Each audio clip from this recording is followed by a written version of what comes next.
Hello and welcome back to the Miskatonic Playhouse for part 2 of Welcome to Little Creek by David Wartmann.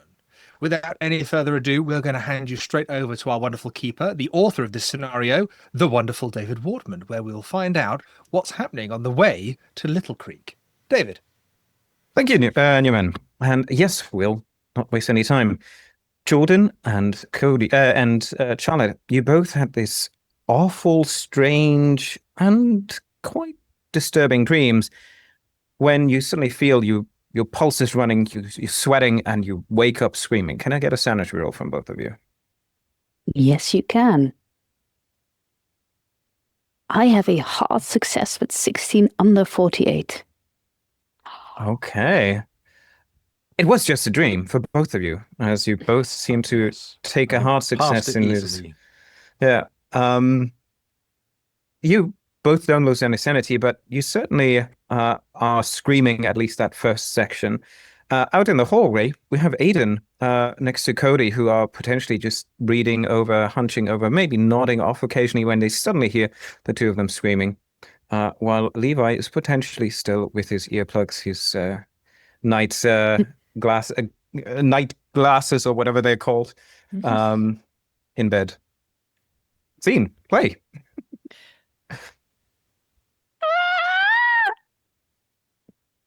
Yeah, I think I'm pounding on the door, trying to wake Jordan, see if he's okay. Then I will flip around to Charlotte's door and try the knob, see if she's moved the chair yet or not. Don't think neither have. So both of you are just waking up and you hear pounding at your door. Maybe it's even echoing kind of the vibrations, the thunder that you've experienced in your dreams. What is this, you? What? I don't. What? Miss Rose? Miss Rose? Is that you, Cody? Should I move the chair? Yes, it's me. It's me. Are they coming? Is who coming? From the clouds, the people. Move the chair. Okay. I move the chair. I have a pistol in my hand. Anyone who has any knowledge about pistols sees that I'm holding it wrong. I will pop open the Mr. door. Baker, are you okay? It's Aiden. Nothing going on in there. Nothing at all. You stay out of there. You. What's? Is storm still running? I didn't hear any storm. I'll go find a window and double check. Just a gentle rain by now. Yeah, just rain. I think I had a dream. They were underground in my dream, Cody. They were like moles, but bigger, and they rushed for us. And all sides. Who was underground? Gigantic creature things. I didn't see them. It was... Okay. awful. I think you had a real bad dream. Given everything that we've been dealing with the last couple of days, that's not entirely surprising. Okay, let's maybe, and we'll like do that real gentle, like kind of hand over the gun hand and kind of lowering that. And I give you the gun shaking. I couldn't really know how to do it. Cody will take it and slip it in the back of her waistband next to the hunting knife. Just be like, all right. Do you think you can go back to sleep? Do we need to go downstairs and find you some tea? Where are we at? Okay. Yes, Okay. please. All right. Come on. We'll kind of usher you out of the hallway and we'll check down the hall, check in with Aiden. Follow you on my fuzzy slippers. At this point, the you hear the sound of furniture moving from inside Jordan's room, and then the door cracks open, just a couple of inches. What's going on? I heard some screaming.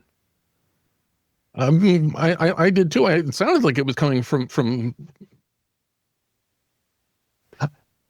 Miss Rose had a bad not dream. you, sir. I'm sure, but it sounded like it was coming from this room.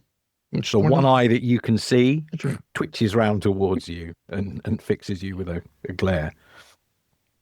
What are you saying, I'm son? not saying that you were screaming in your sleep. I'm saying there was a scream, and I'll say it. wanted to I'll make sure say you're it. okay. We heard screaming from both rooms. So if you weren't screaming, you need to clear your room immediately because someone else is in there with you that we don't know about. Okay, wait one. And the door shuts again, and you hear furniture moving again.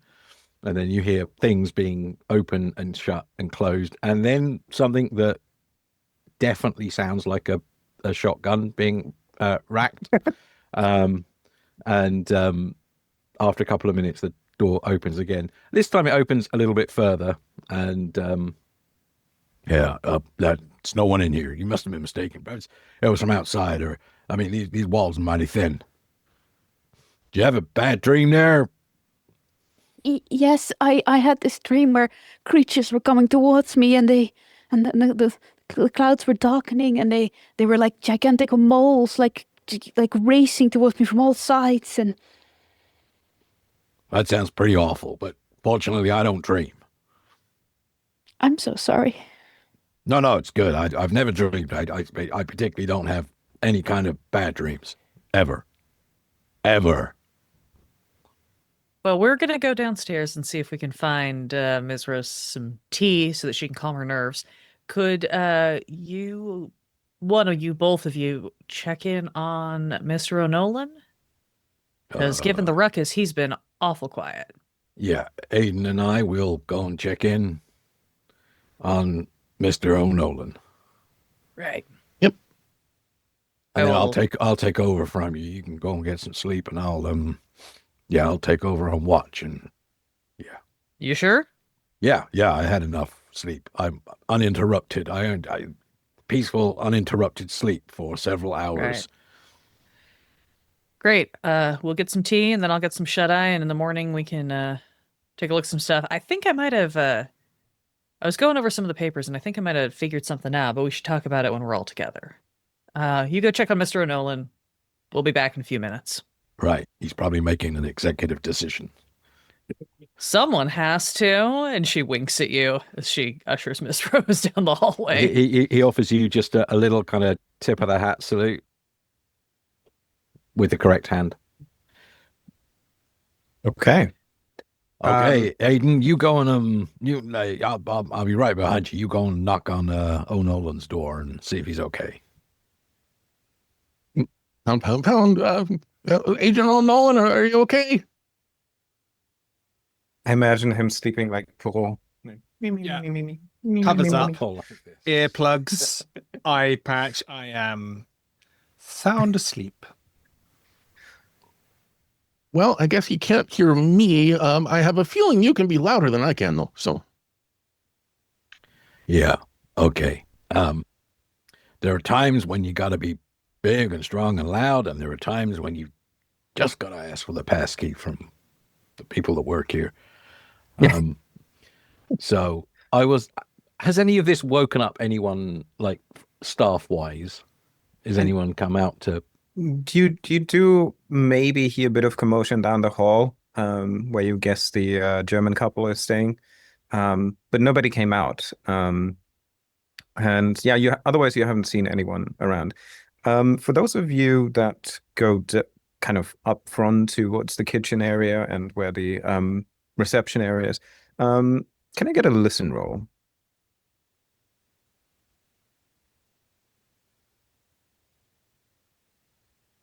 That is a failure for me with 78 over 45.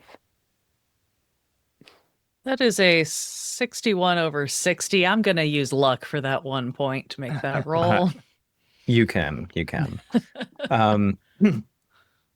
You just, as you come into kind of the hallway towards the reception, you're about to go into the kitchen, when you start to hear a muffled conversation coming from Mrs. Booth's office. It's quiet, and then just as you kind of about to step in, you hear a chair being moved, like a creaking sound, something from within, a bit movement, footsteps, and then what sounds to be her approaching or somebody approaching the door of the office. Is there a spot in the lobby? or or on the foot of the stairs, something where we could kind of just step back a little bit. I don't necessarily need to be fully unseen. I just want to be able to clock who's coming out of the office before she clocks us. Sure. Roll for stealth. Why not? In the meantime, Charlotte, do you head into the kitchen to make yourself a cup of tea? I don't think Charlotte is leaving Cody's side. Okay. Just because he's too scared. She's happy to be behind Cody, but dark hallways in an abandoned hotel? No. She is, however, the stealthiest creature on Earth with a hard success, rolling a 9 on the 27. Fantastic. It might be you that pulls Cody a bit back into the shadows as the door for Mrs. Booth's office behind the reception opens. You see a light from within. There's a pot of tea kind of on the table in the distance. She steps out and she kind of goes towards the counter, kind of pulls her head around, listens. Hello? Is everything all right? At that point, Cody will step forward and become a little more visible. Hello, Mrs. Booth. I'm so terribly sorry to have disturbed you. Sorry, one of our group had a little bit of a nightmare. We were just popping down to see if we could maybe get some hot water for some tea. Oh my! Happy to do it ourselves. Don't want to trouble anyone. Yes. Roll for psychology, both of you.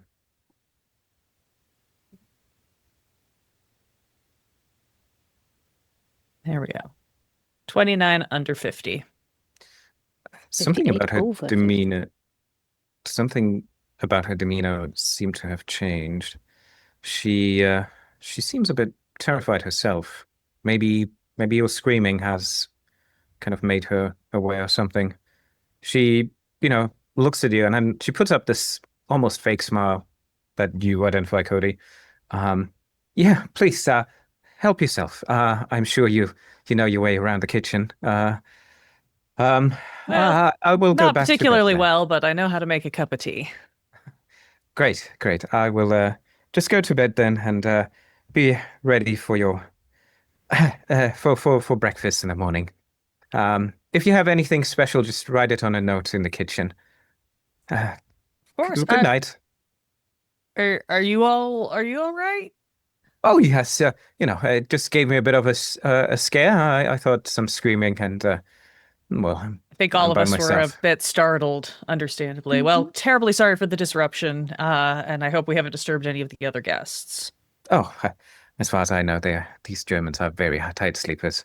But yes, and she kind of goes halfway, or like she waits in the doorway back to her office.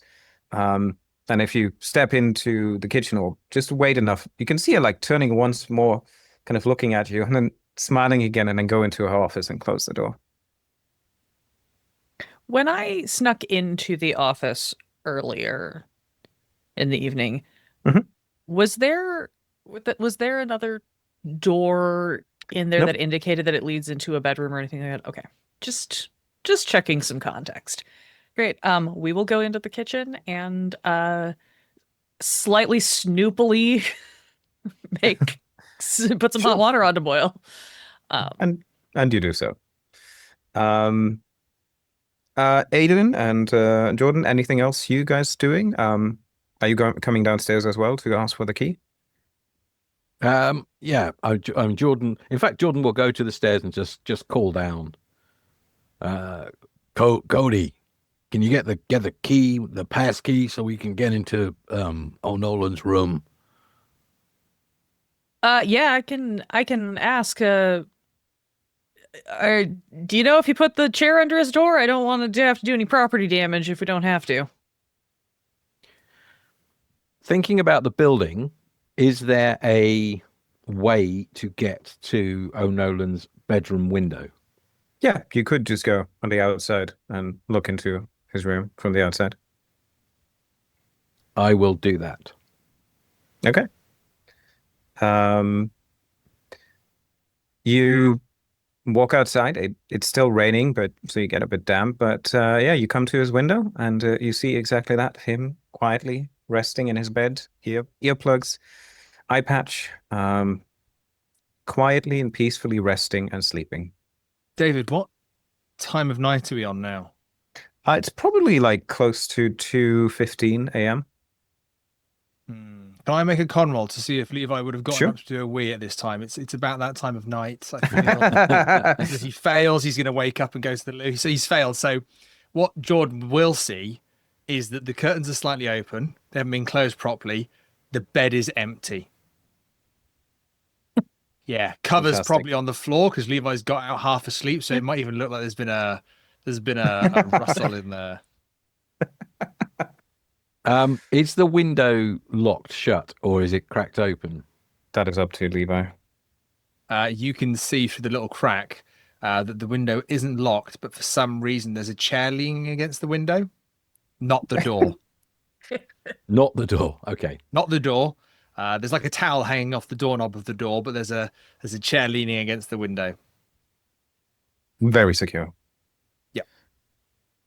Jordan Yes. will come back in and share this information quickly and say, I can't see him in there at all. Stuff on the floor. He's not in the room. Is he? There's no furniture in front of the door. It's like maybe it's been opened already. Go check with Aiden and see if he passed him in the hallway then, or somebody else.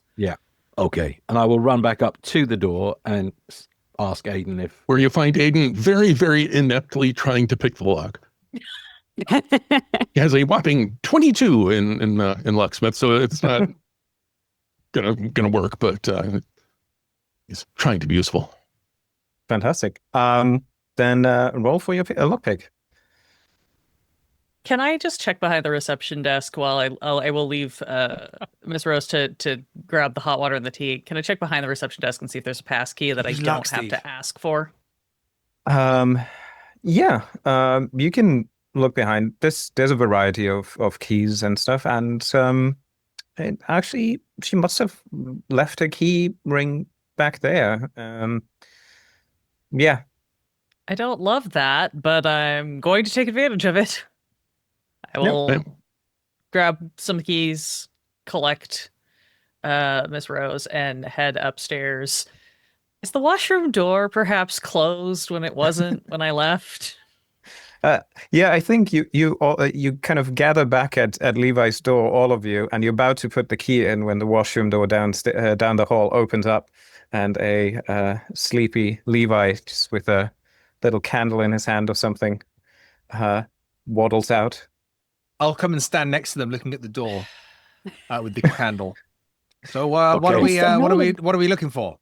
You! Oh, okay. But it's the middle of the night. What the hell are you doing outside of my room? what are you doing outside of your room? I made an executive decision to check on all of you. I was checking the perimeter. He's Holy clearly in baby pajamas, Jesus. slippers. He's got like one of those like old hats, with his sleeping hats and things. And you brought a candle for defense. I wanted to make sure I could see anybody that was up to no good, and look who I find. I wasn't trying to pick a lock. I certainly wasn't doing anything of the kind. No. Oh, It's fine. Okay. Levi starts making notes. He's got his notebook with him as well. We were just worried about you, sir. Anything happen this evening? Oh well, no. I did a big sweep of the building. I didn't see anybody suspicious or Immediately shadow-looking. ignoring everything he says, Cody will turn to Mr. Baker, hand him the key ring. I got these from the reception desk downstairs. It looks like our illustrious hostess might have left them. She's acting a little spooked. I don't Sad. know. She said it was Sad. just she was startled by the screaming, but I feel Charlotte like screaming. there's something. Yeah, Charlotte Yeah. screaming. Who's screaming? I'm sorry, I had a nightmare. There were giant moles and it sounds very Miss silly Rose, now, but it was very scary. Well, okay. Do you need to be reassured, or are you have you pulled yourself Cody together? got me a cup of tea. Very good. Mrs. Boots looked awfully sad and worried, and like we were, like something bad was going to happen to us, and she knew it.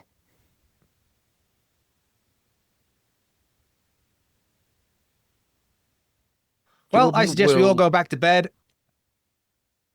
Yeah, Jordan will turn, and as fast as Jordan kind of jogs, he will go and back into his room and check the location of the box.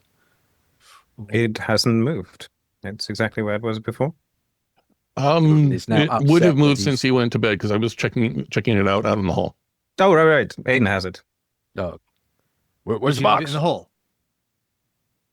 Do you Um, think Miss Boots also has a box? What's in the box? We know it's in the box. It's some sort of Voice? recorder device. Oh, I'm sorry. Yeah, Really big shoe. We don't. I was in Mrs. Booth's office briefly earlier this evening. I didn't see a box, but that doesn't mean she doesn't have one. She also said she was going to bed, but she did not go to her room. She went back in her office. There's a lot of records in there. Since we're standing here, might as well tell you I was able to find guestbook records for some of our other missing agents, including your friend Whitford. Oh, okay. Is everybody else dressed? Is everybody else wearing clothes? I'm in my pink jammies and my fuzzy slippers. Okay, cool. Just checking. I'm fully dressed still. Yeah. Jordan is wearing a suit that looks, for some reason, like he might have slept in it for a while. His sleeping suit. Yeah. Yeah. This is the suit I sleep in. Right. Well- I've got some other connections that I might have put together while I was sitting out here in the hallway, but I could use some shut eye. So I'm gonna go lay down for a couple of hours, and then maybe we can reconvene at breakfast. Cody, did you say there were more records in her office? Do you think they should be do they need to be checked, or did you? You do not need to start performing an audit at 2 a.m. when weird shit is happening. But thank you, Mr. I'm- O'Nolan, for your duty to your profession. Okay. Look, let's start with the stuff that we know, right? We're here looking for your colleagues. That's the directive. If we need to find other information, we can look for that later. I've got some bigger Fine. We're doing this now. She's going to rifle into her notebook and flip a few pages and flip around and be like, Should we step into a room to do this? Yes, shoves everyone into Levi's room. Your room is huge, Mr. Nolan. I know they gave it to me by mistake. It's too big. It's not very comfortable. Too echoey. Miss Cody, you were saying? Hank Simpson's weird resignation letter. He said he found a wonderful place to stay and a beautiful wife to marry him. That was in February of 1900. He disappeared. Mm. And then, in 1903, a kid named Lydia Simpson disappears. Could it be the same Simpson? Could he have actually found a wife and gotten married and then his kid disappeared? Or is that just a real freaky coincidence? Well, let's see if that tracks. Who else? Yeah, it didn't match up for anybody else, but nobody else said they were getting married. A bunch of So other folks he- said they were hiking or traveling or, I don't know, pursuing their dreams. Was the Simpson girl his original daughter, maybe, and he brought her? I don't know to anything him? about this Hank Simpson. I mean, even his existence is sketchy because isn't he the one that Dodge took over for in the first place? Because I'm quite, because they know what his boss was called back then, and they didn't know about the change of the new boss. So could it be that he's the one writing the letters? Simpson would have been the first one who disappeared. Yes.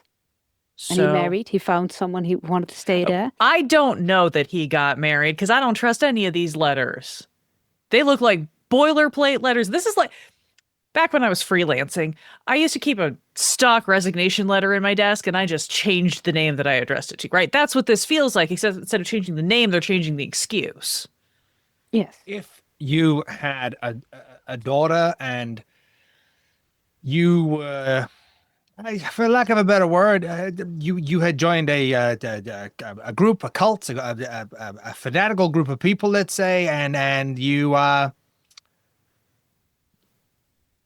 wanted your daughter to join. An invitation is not going to do it. You're going to need to swipe her off the street and what's the indoctrination.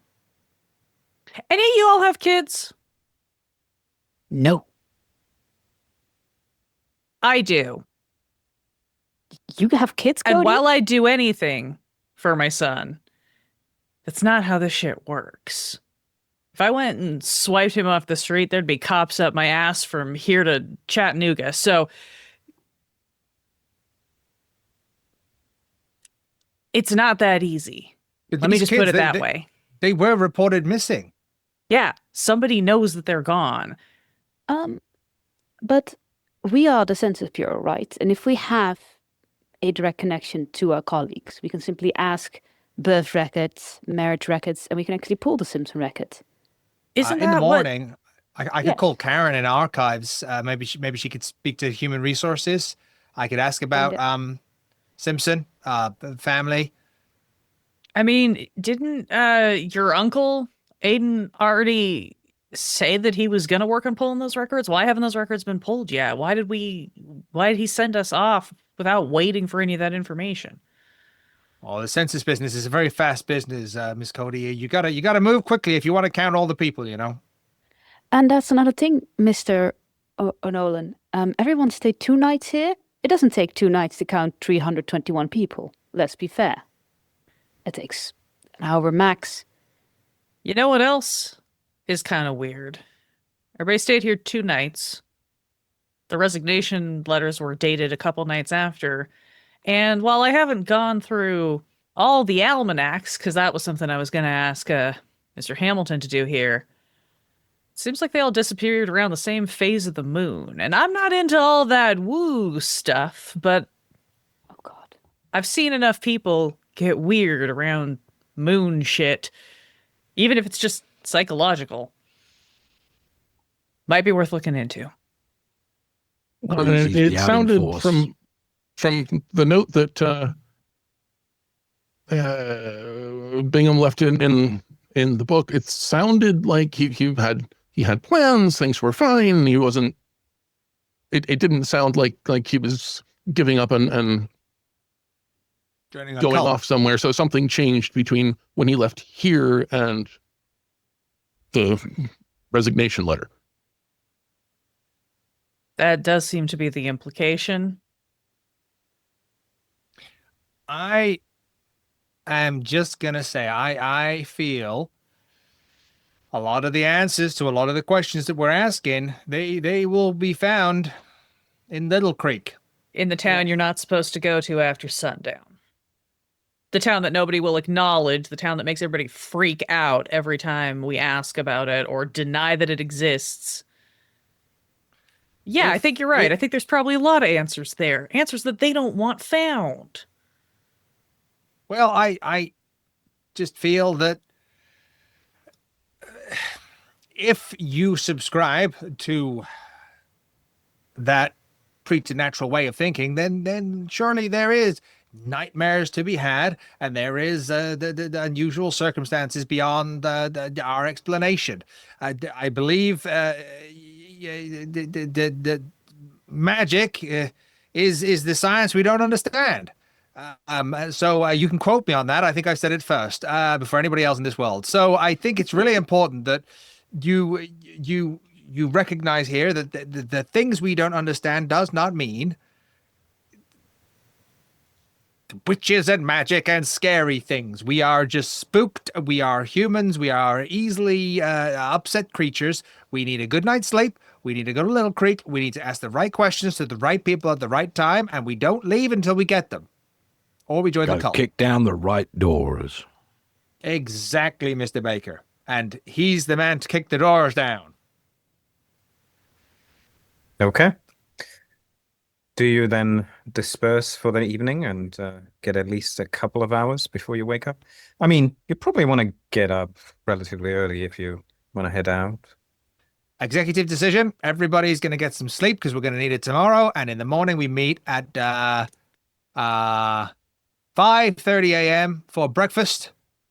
And we hit the road. Breakfast starts at 6. Yep. We'll leave a note for the lovely owner of the hotel. I'll go and leave that note now saying we require breakfast at 5:30. Miss Booth. And is everybody okay with that? Everybody okay with that? You hear the sound of a chair being dragged, and at the end of the hallway, looking down the whole hallway, you see Jordan settling in. He's got his duffel bag lying across his lap, and his hand is inside the duffel bag. And he is settling in. And he's also weirdly rowing his gums. And you're not quite sure why. Maybe he's got sore gums. Your pupils have gone rather small, Mr. Baker. You okay?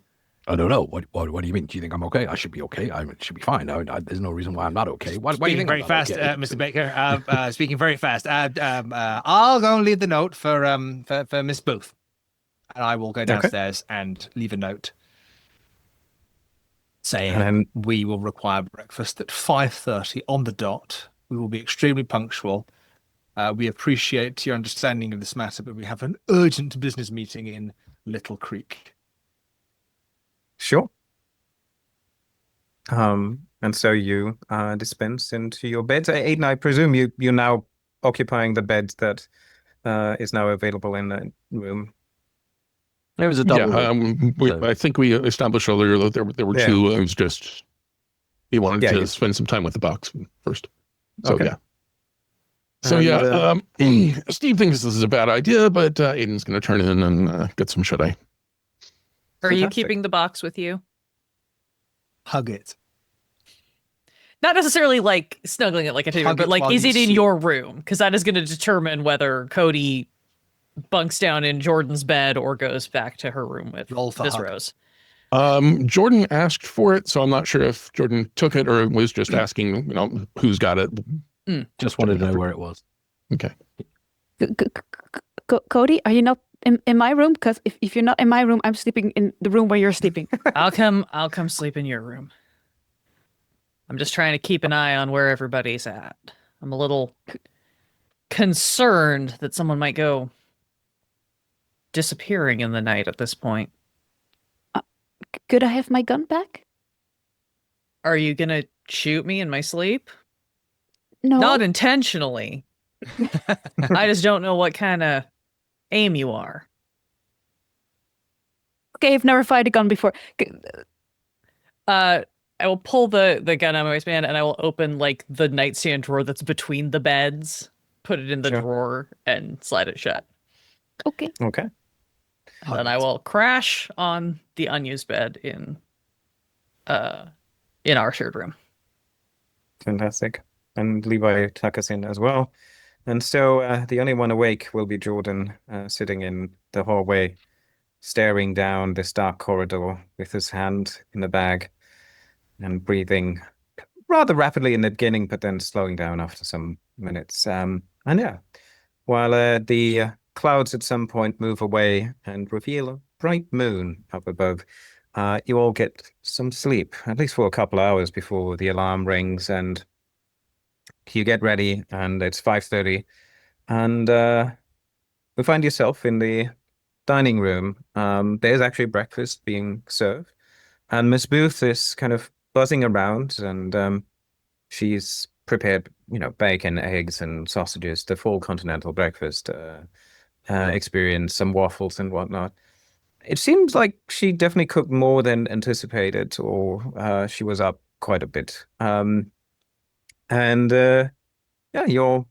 in the dining room and have breakfast. Sponge cake for breakfast, Miss Booth? That's amazing. How did you even get strawberries? Are these the last strawberries of the season that you preserved? Well, we have a little shady spot in the back. They grow a bit later every year, so. But yeah, I heard you're planning on truly doing a journey to Little Creek.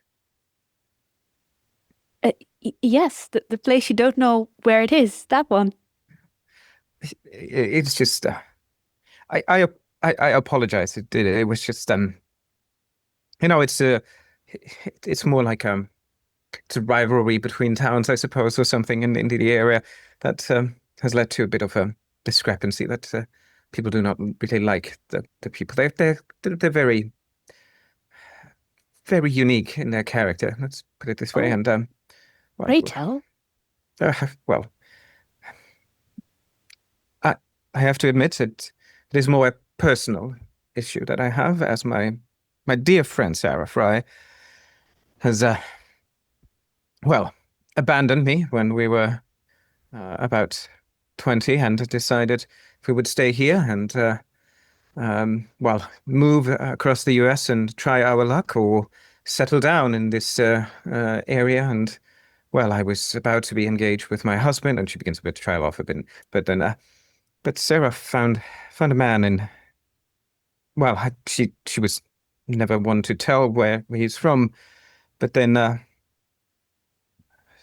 she mentioned that he was from Little Creek, and well, we heard stories about, again, the people being just very different, and they had their special rules about engagement with outsiders and such, but nobody really cared or tried to. But well, she then just packed her things and left. She wrote me a couple of letters and said that as much as she appreciates our friendship, it has come to a point that we need to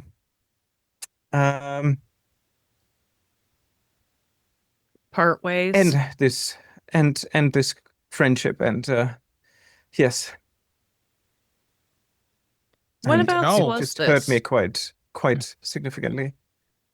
She didn't ask you to clear out any apartments for her, right? I know that sounds strange. No, she grabbed her things and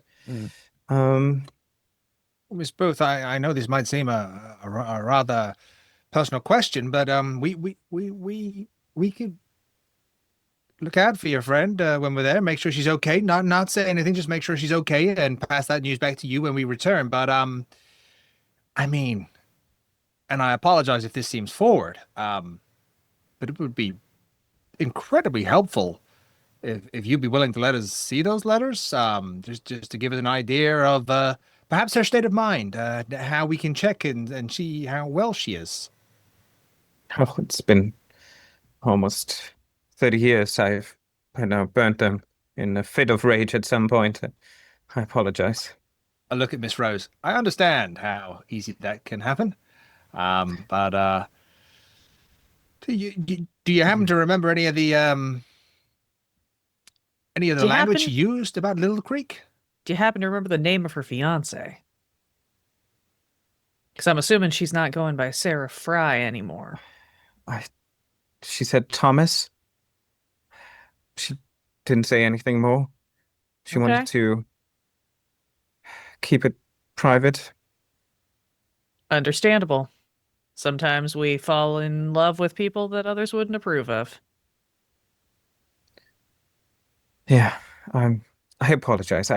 Again, when you just brought this up, it threw me off and brought up old memories, and No apologies necessary. We woke you up at 3 a.m. to make us early breakfast.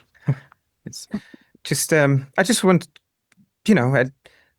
again, I cannot say truly how these people really are. I would just say be careful. Oh, we appreciate your honesty. Forewarned is forearmed. Miss Booth, you've been very good to us. And we'll make Yes. sure that the Census Bureau tips you for your grand hospitality. Thank you. This is greatly appreciated. Well, anyone some more tea or coffee? Coffee would be great. Thank you. Yeah, I'll just get in that fresh pot. It'll only be a minute. Are either of the maids up? Have we seen either of them yet? No, they're not around, or they're not here. Okay. It's probably too early for them. Levi is going to be. I imagine there's a few things set out. Obviously, they've had their breakfast brought for them, but is there a few things set out in the room for them to kind of eat? Pastries, the brunch, things like that? Assuming that's the case. Yeah, there's enough that you can take with. Yeah, and yeah. So Levi's got a napkin in his hand and he's walking around filling it up as he's talking, and he's grabbing the kind of the key things. Well, I think we've ticked the box there with Miss Booth, and we need to get in that car, Mr. Baker, and we need to see this little creek for ourselves. Okay. Has the sun come up yet? It is just about to get up. It's pretty dusky outside, but it become dawny outside, I guess. And it's just becoming a nice, quiet, beautiful, sunny morning. Birds are chirping around, and the rain has kind of created this like light fog everywhere around.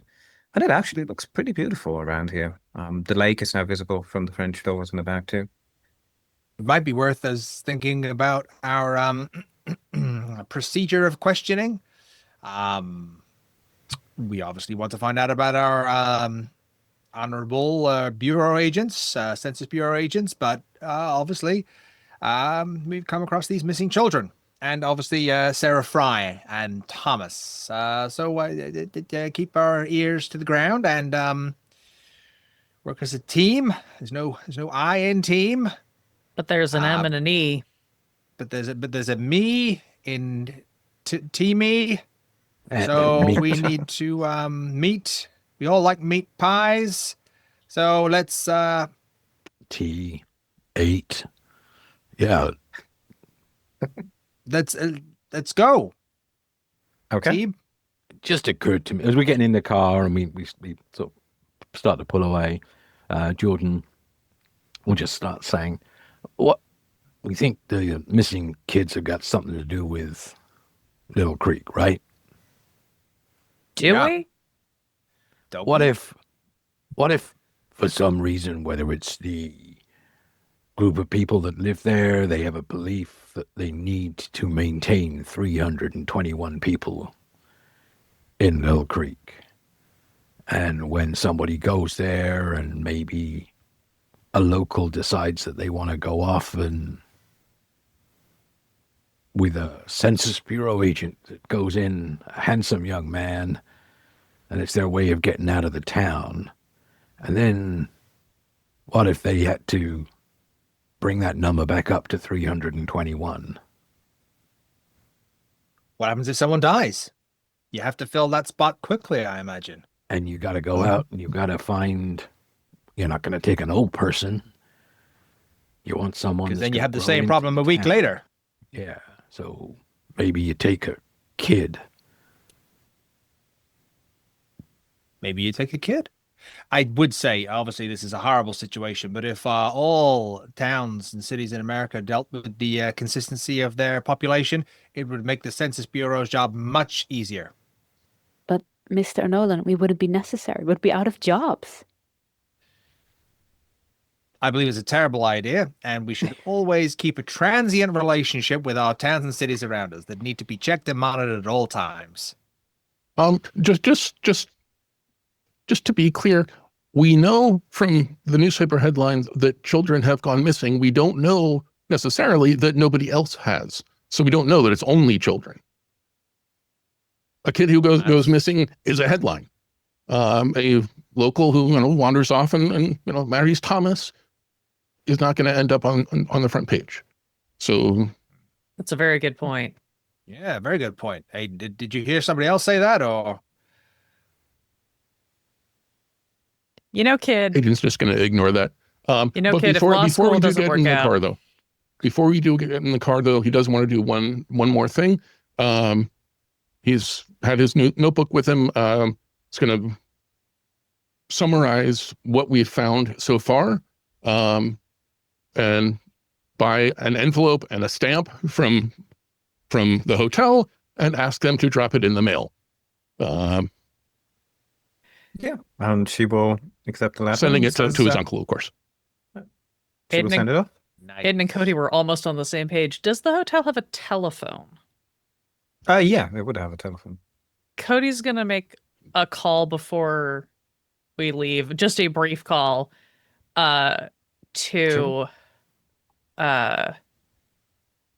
she's probably going to have to leave a message because she doesn't think this person's going to pick up, but she's going to make a call to Dot and basically leave instructions that I'm on a job. It's seeming weird. If I don't come back, here's the information to give my lawyer to get access to my apartment. Okay. Mr. O'Nolan, do you also want to make a call to the Census Bureau and ask for the questions about the Simpsons? And if we... yeah, Miss Rose, wonderful idea. We'll call Karen in the archives.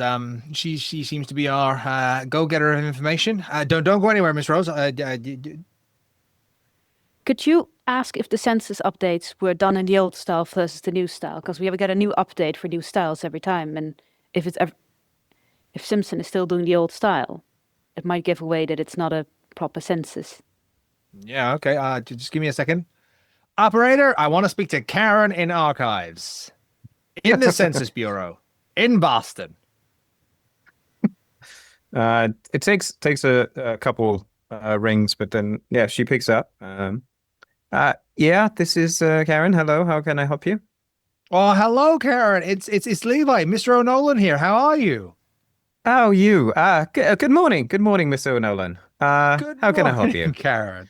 Well, I couldn't pop in the last few days and start our normal morning conversations, but I'm sure you've missed me. But I'm with the wonderful Miss Rose, and she has a question for you. But just before I hand you over, do you remember Mr. Simpson?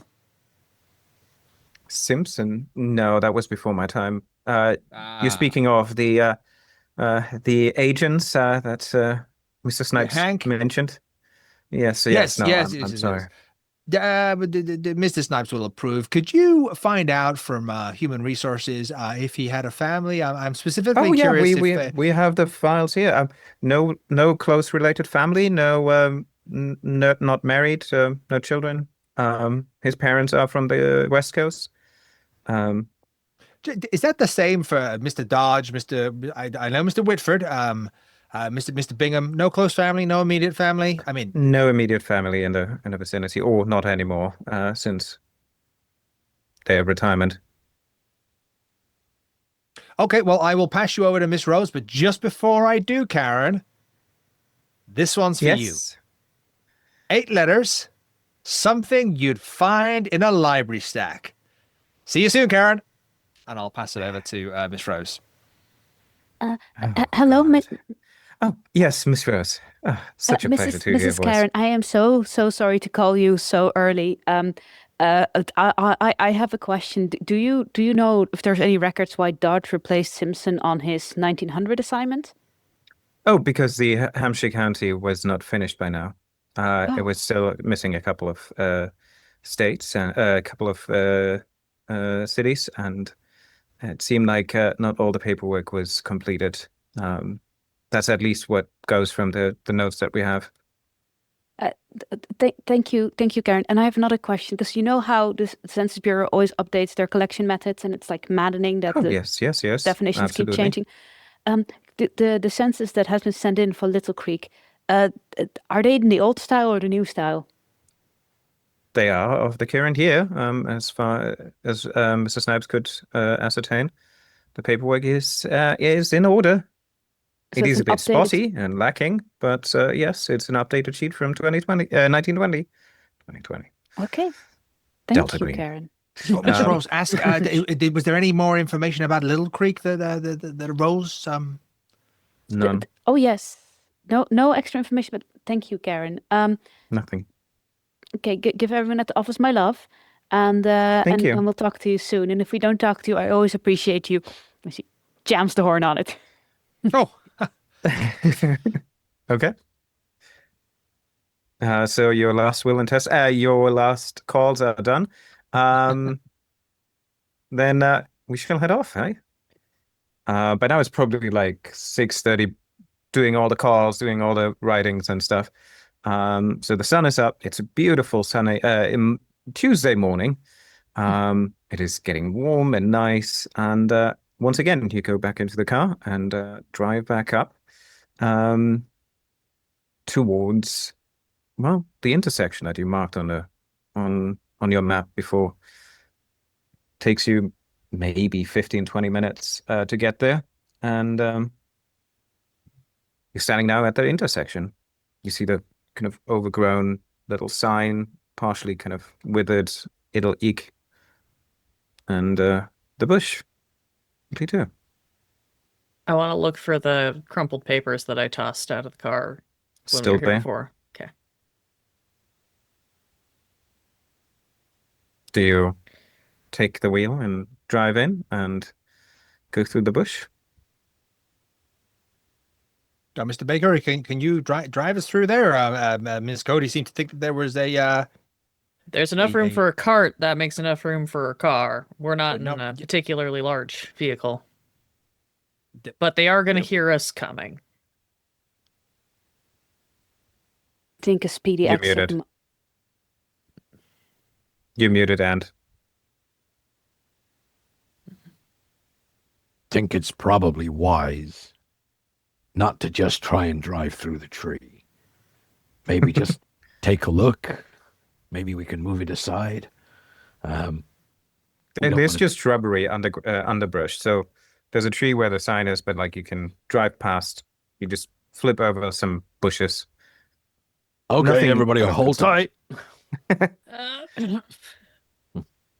Okay. I don't want to check for The- tracks. Charlotte, they know we're coming, so it's a very easy way to stop us. So Charlotte just a quick sprint out of the car, sprints to the bushes. This the road's car, like- the car doesn't stop. Oh, the then car I'm trying to. Oh, Mr. Bay. Oh, never mind. Jordan just looks around at you and grins. And then Eyes on the road, sir, please. You drive past, and besides the initial kind of shaking as the underbrush kind of strikes on underneath the car, and the rattling now on these very bumpy roads that are clearly just used by a horse cart, and now a bit muddy too. You can't really drive super fast, but you can drive relatively. so the Jordan is holding onto the wheel and he's going, and he's like wiggling the wheel backwards and forwards. And then you hear a strange noise coming from him, and you realize you've never heard it before, but Jordan is laughing while he's driving and pretending to make it worse than it is. Fantastic. He's had no sleep and quite a lot of cocaine. Cody's in the back and just lights a cigarette and kind of like 1,000-yard stares out the window. Levi's writing in his notebook, but the pen is going everywhere. Not a single word is like looking like it's readable, legible. Fantastic. And yeah, you drive through the forest. Can all of you roll for one more power roll? Oh, what if we said no? That is a hard success for Rose. Fail, fail, fail. Levi has a fail with 76 over 55. Jordan has a fail of 98 over 50. Fantastic. And Cody has a 30 under 60, which I think is just a hard success. Yeah. Nice. The three of you who failed, you have this creeping sensation as if you're being watched, as if when you look through the forest to either side of you, it is relatively thick. It's very early, and despite the sun above you, you're coming further through the forest. It becomes darker. You see massive rocks overgrown with moss and whatnot. And it must be just your imagination or the cocaine, but it feels like there's something else within the underbrush that follows you, moves along, maybe shifts and changes. But there's nothing physically that you can point out that you would say like there. It's just this sensation that kind of lingers with you. And I think Jordan will shout out through the window in his like euphoria, things like, "You can't stop me. What are you doing? You got nothing better than that." That freaks Levi out even more. He's now looking to see what Mr. Baker is talking to. So he's like kind of like looking through the windows and jumping around the car now, just trying to see like I can feel something's watching me, but I can't see it. He's talking to it. He's adding to the feeling of being watched. Yeah. It takes about 5 to 10 minutes, you think. It seems to stretch for significantly longer than it feels comfortable with. And it's becoming to that point where, you actually want Jordan to drive faster, but like there's no way that you can drive faster on these roads without actually potentially having an accident. But then all of a sudden, the underbrush, the forest opens up and a dirt path opens up in front of you. Just about like half a mile or so in front of you. You see a little town sign, and as you come closer, you see a village kind of down there in the little valley up ahead of you. It looks relatively quaint. It's nice, and as you come closer to the sign, it says, "Welcome to Little Creek. Population 321." And I yeah, just in the didn't want to distance you change see. this.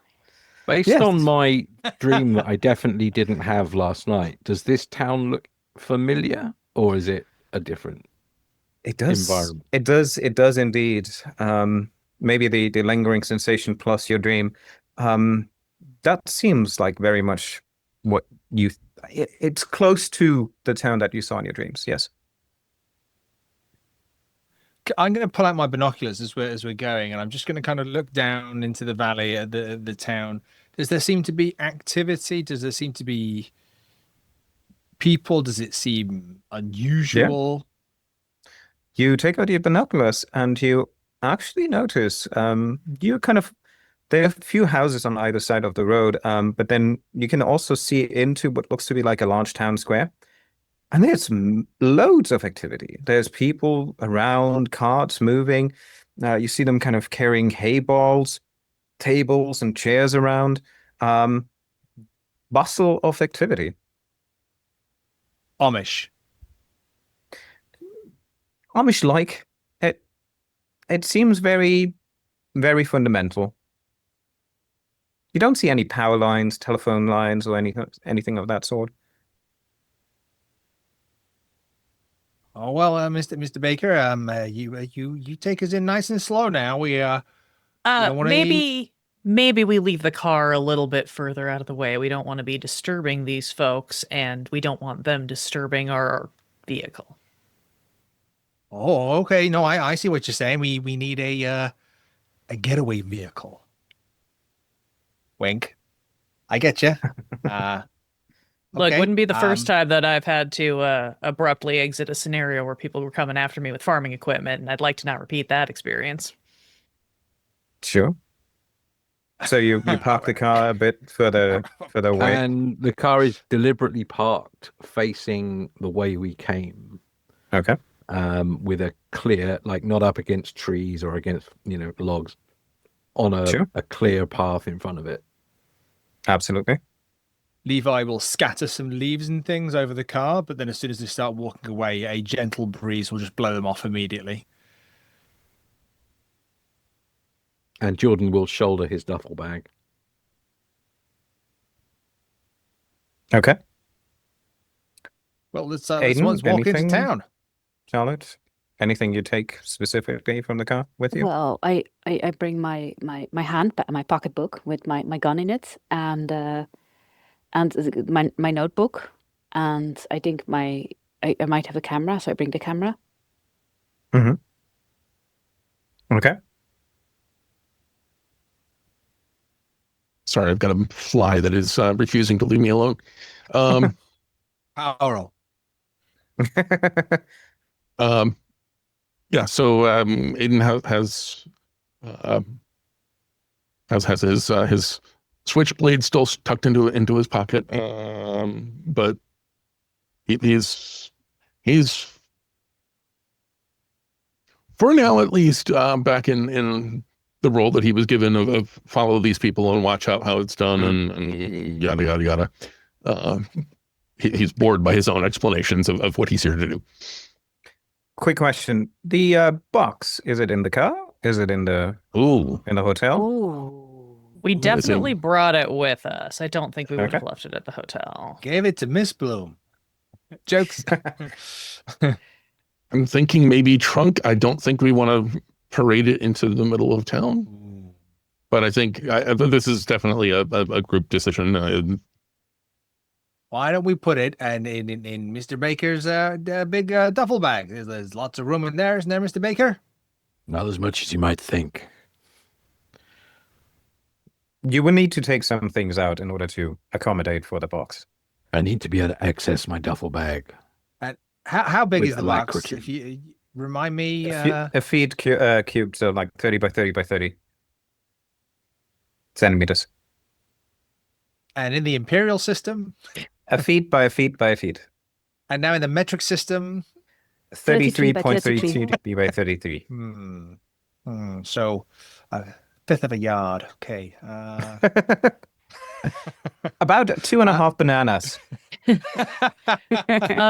that's like It's a precisely cubit? box size. Yes, Yeah. exactly. So that's Um, 0.00000047 whales by 0.0047 whales. do we think we need to take the box? What if we can't come back to the car? I don't like the idea of that thing sitting unattended in the car. No, I'm the same. Miss Cody. So, all right, Jordan will at the back go back to the car, empty, pull out spare pairs of socks, underwear, shirts, all those kind of things. Just go out, and then you see a shotgun come out, a box of cartridges, a switchblade knife comes out, and he empties out a couple of other unimportant things. He slides the box in. It's like a military style duffel bag. Slides the box into the bottom, and then carefully slides the shotgun and looks at the switchblade and just pops it in his coat pocket. Cody will sort of offer her satchel in case you need to stash extra ammo in there or something. Yeah, so he will hit the box of shotgun shells on the base of the car in the trunk, and then just put a handful of shells in your bag, and then put the rest in his pockets. Well, this is all very exciting. Is there anything you need me to carry, Mr. Baker? Nope. Pair of socks. Oh, okay. You see him kind of weighing things up in his head. Oh, he could, no, that'd be too dangerous. No. pencil. No, that is too dangerous. We wouldn't want to weigh down Sucks. your winning personality, Mr. O'Nolan. Oh well, yeah, quite right. It's the best foot forward. Let's go and introduce ourselves to Little Creek. It should be pointed out that Jordan does not walk very fast, and after about 30 seconds, 45 seconds, he sort of stops and stretches, and he's noticeably breathing a little bit heavier by now, but then he'll just trudge on. Okay. So I would say it's about a good 10-minute walk from where you parked the car. In that 10 minutes. Levi's like a hiker. He's like there, and then he comes back a little bit, and then he goes, and then he comes back a little bit. He's like wearing the ground thin. As you come closer, you all start to hear the sound of maybe a bit of singing, music being played by some instruments in the distance. A lot of laughter, cheery, the sound of glasses being like clinked together. a genuinely pleasant and nice atmosphere. You approach the first couple of houses to either side. They all look similar. They're old Victorian style wooden buildings. Some have like clay plaster on them and kind of painted either white or in a tame color. They have beautiful manicured little garden in front of them where they have like, their private little tomatoes and carrots and so forth. It looks pristine and idyllic and clean and organized. All the kind of houses do not look kind of, let go or something. And it looks pleasant. The garden the grass is trimmed. You can see a couple of chickens and pigs and whatnot, sheep's running around as well. And can I get a spot hidden check from all of you?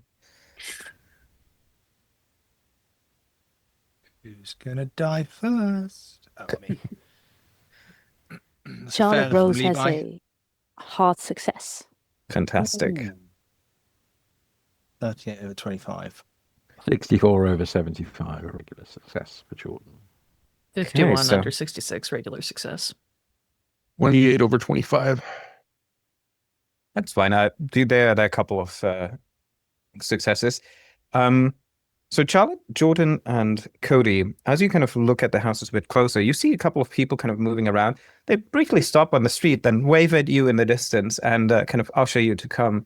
There are kids kind of running around from backyard to backyard or front yard to front yard, playing with various simple wooden tools and toys.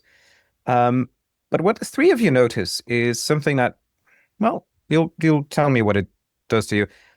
In front of each house, beautiful manicured, again, everything is nice. The only thing that kind of is a bit odd is there's a little shelf next to every door. And on that shelf sits a number, not always the same style, of straw dolls. Mhm. And they're sitting next to each other, different sizes, different numbers. But each house has them. Each house has a different number, alteration. Some are dressed, some are normal, like plain. But you notice that each of those houses has them.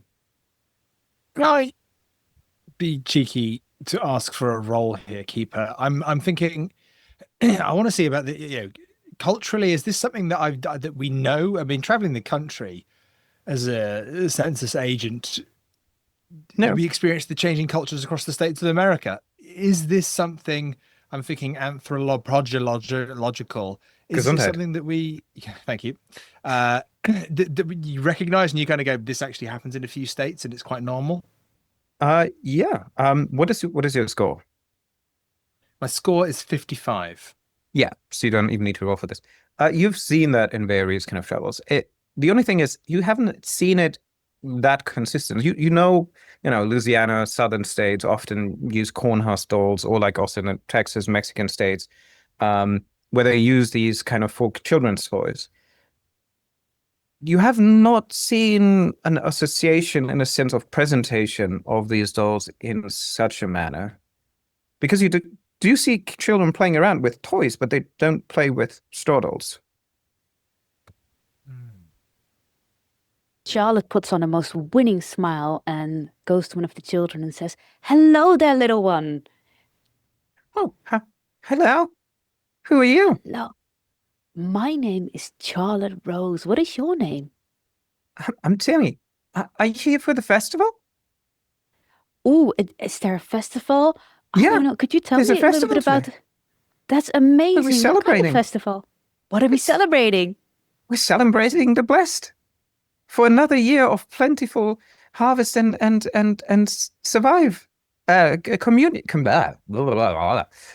and another year of community with our beautiful townsfolk. And But- it is but- beautiful indeed. Yeah. Do you want? I can show you around. I can. You want to meet Mr. Dunbar? Mr. Dunbar will tell you probably more. Let me show you. And he kind of starts to pull you and drag you towards the center of the town square. I am happily to be dragged. I'm trying to be as nice and as looking as harmless to the children as possible. And I say, those are some really interesting dolls. Are they part of the festival? Yeah, we have them. We all have them. You can see them. Everybody has them. Don't you have them? I don't have a doll where I come from. Oh, that's sad. Well, come on. Don't be so lazy. And I happily jumps forward. So the others, you see Charlotte basically being dragged away by a kid. Others follow. You also see some beautiful young men and women kind of carrying various things out of houses towards the town. They kind of greet you, smile. They're all very pleasant and, do the tip of their heads with their straw hats and stuff. Good day, sirs, lady. And kind of continue. In my sketch pad, I'm drawing a very rudimentary, not to very good scale map, like as we came in, Sure. the amount of houses, and I'm just writing a number in each box, which is how many straw dolls. Okay. Sure. Yeah, you know what? I will show you your sketch of a map. Oh. Okay. When it loads.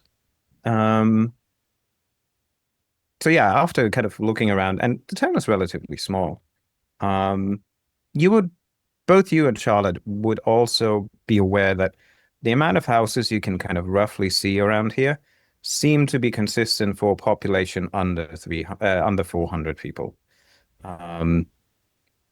There's a nice creek. So you are pretty much on the street that comes from the right, where number 8 is. That's the street where you came down, and that's kind of where it leads to number 1, where the town square is. And yeah, you're kind of somewhere in between, just so that you kind of get a lay of the land. Ahead of you, Charlotte is probably the first one to notice that. Across the main square of the town, where various benches are being set up, tables with food and drinks, you see this massive building. It definitely resembles a town hall or something. But you also notice there's a bit of a glimmer coming from the top as you kind of come from the distance, like a reflection. You're not really sure, but you're also being dragged by a kid.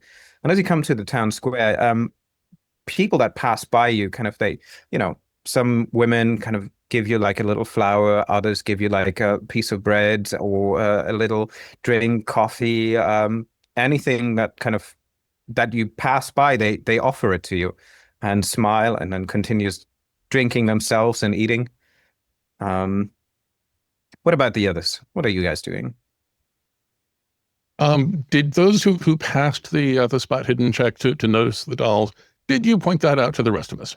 I was gonna say, I think Cody probably specifically kind of sidled up to you, Aiden, and pointed it out and was like, did you see anything about this in any of those books you read last night that might give us a clue as to what we're dealing with here?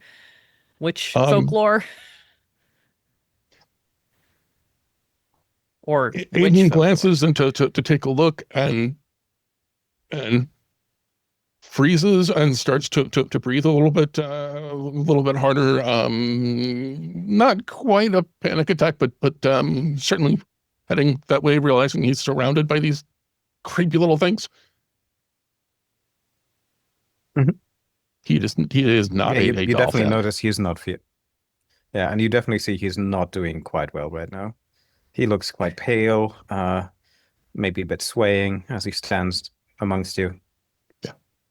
Cody will just kind of link up arm, starting to feel my mom instincts kicking in as I link up arms with Aiden, and also I'm keeping an eye on Jordan, just because of the physical exertion and like trying to track where everybody is so we don't get all immediately separated. Sure.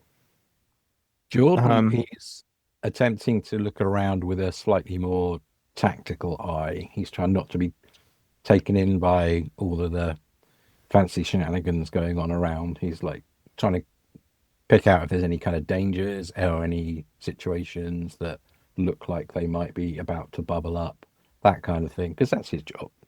I mean, he's a driver. He's a driver, of course.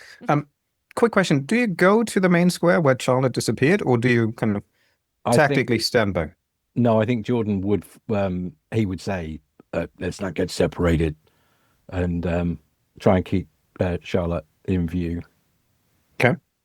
Then you would be the one who noticed that if you look at on the map number 4 next to the creek, there's a wooden construction being erected that consists of various beams. You see paddles that are being put in the water to kind of create a mechanism, and others are starting to put up a massive fire pit next to it. What you would guess is a water-driven spit roast.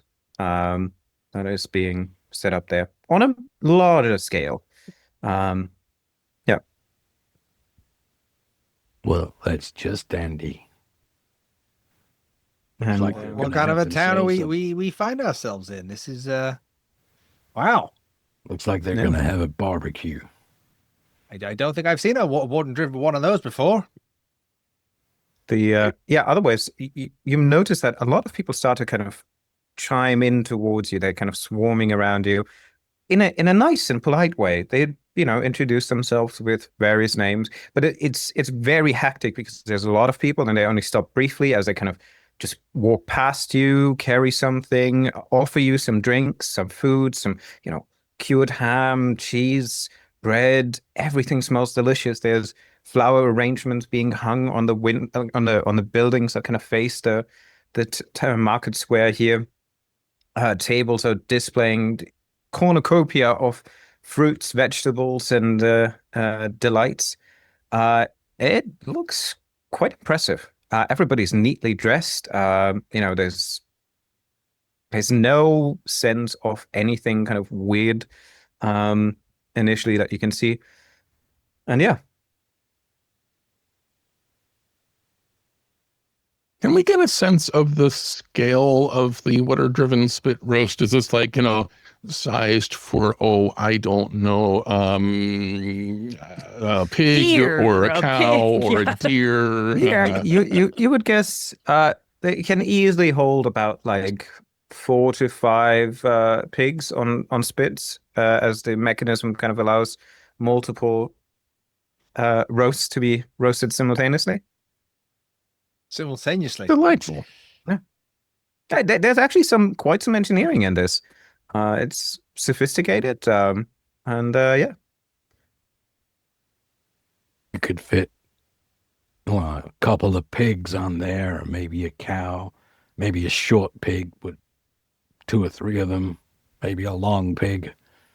A long pig?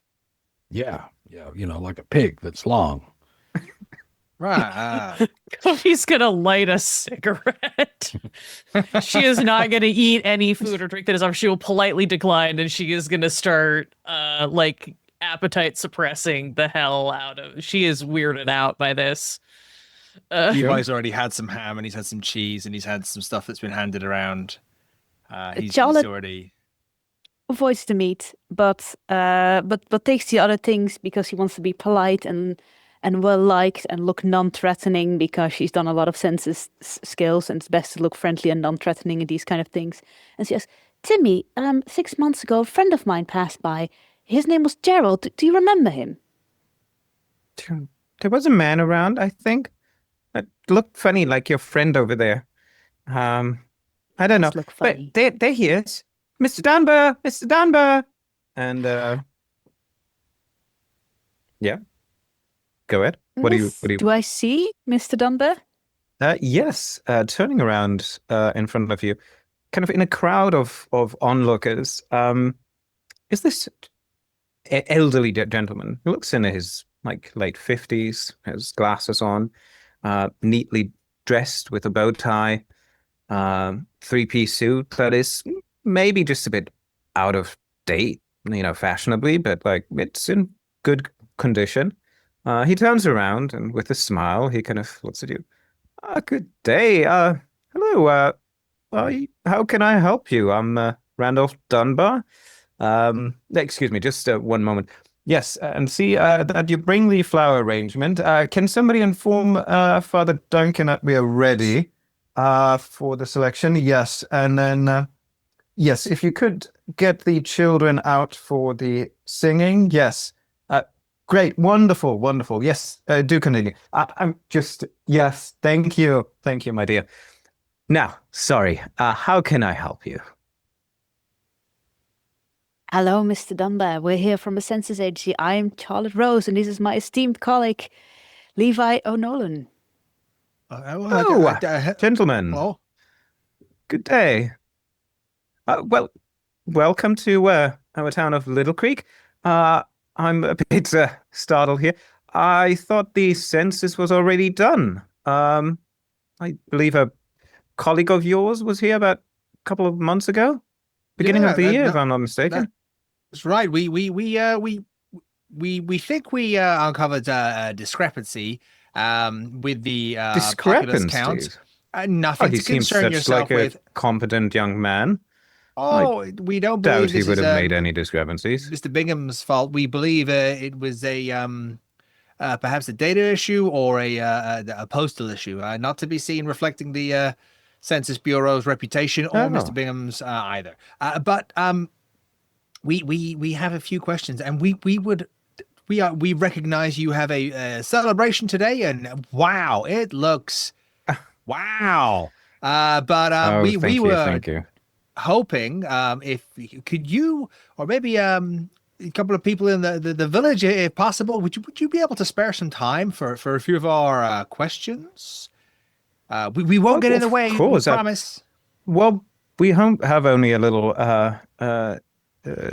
part of the organization coming up any minute now, and once our Father Duncan has joined us. But after that, we are to your disposal. And well, I would like to extend my my deepest extension to invite you all to stay and participate, to join us for some food, drinks, some dance and celebration if you want. There is nothing to hide, and you are welcome to be around here.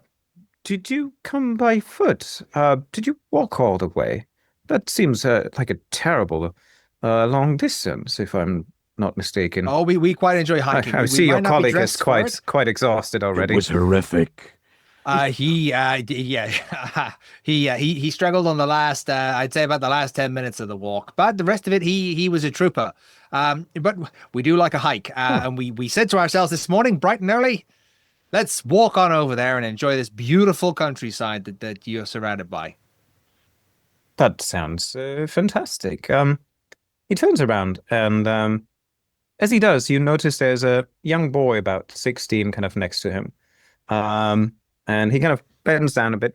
Torben, can you go and fetch Susan the Hackadees and let them know that potentially some people might want to rest later today. I see at least one of them might want to lay down for a minute. Yes, Mr. Dunbar. I will do it right away, sir. Yeah, it's all good. Well done. Go off.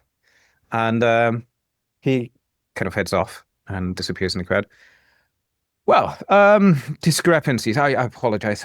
You, as I said, it's you just came at a quite surprising time. You know what? I presume you are interested in going through the records again. Then, if there was some error or something. Would you be okay if you just take a seat or enjoy yourselves for about half an hour until we sort out our initial event of the day, and then we'll get right to it. I'll get the ledgers. We definitely have some space in the school today where you can sit down and go over everything. Would that be satisfactory? Oh, it sounds fantastic, Mr. Dunbar. Can I? You've extended your welcome to us. It's a wonderful celebration. We're actually quite cultural folk. It's very interesting. Would you mind if we walked around, experienced this wonderful celebration? Talk to a few. No. Absolutely, feel free and enjoy yourself. It is It is our proud and unique event that we like to celebrate. So yes, feel free. I will get back to you if you would come again. I see him already, and he kind of looks up. That's when you all notice almost everybody quiets down. People kind of stop rushing. Children start screaming, yelling, and coming from the north, from where you now see actually a massive stone church kind of looming on a little hill, a beautiful rose garden around it up in the front and stuff. There comes a man in a frock, a priest walking down. Next to him, a also young girl is carrying another box, but this one is it's like a chest. It's black and it has a massive seal on it in the front. And she's carrying it up front, a bit like heavy, but like you can see with the expression, she's very proud that she's carrying it. Yeah, the man that approaches you is a young, well-looking priest who comes through the crowd, and people literally make way for him to pass through. There's no, no saying or anything. He comes past and just occasionally gives a blessing to some of them, stops and briefly speaks with one or two of the people. You can see a smaller group of people quickly moving a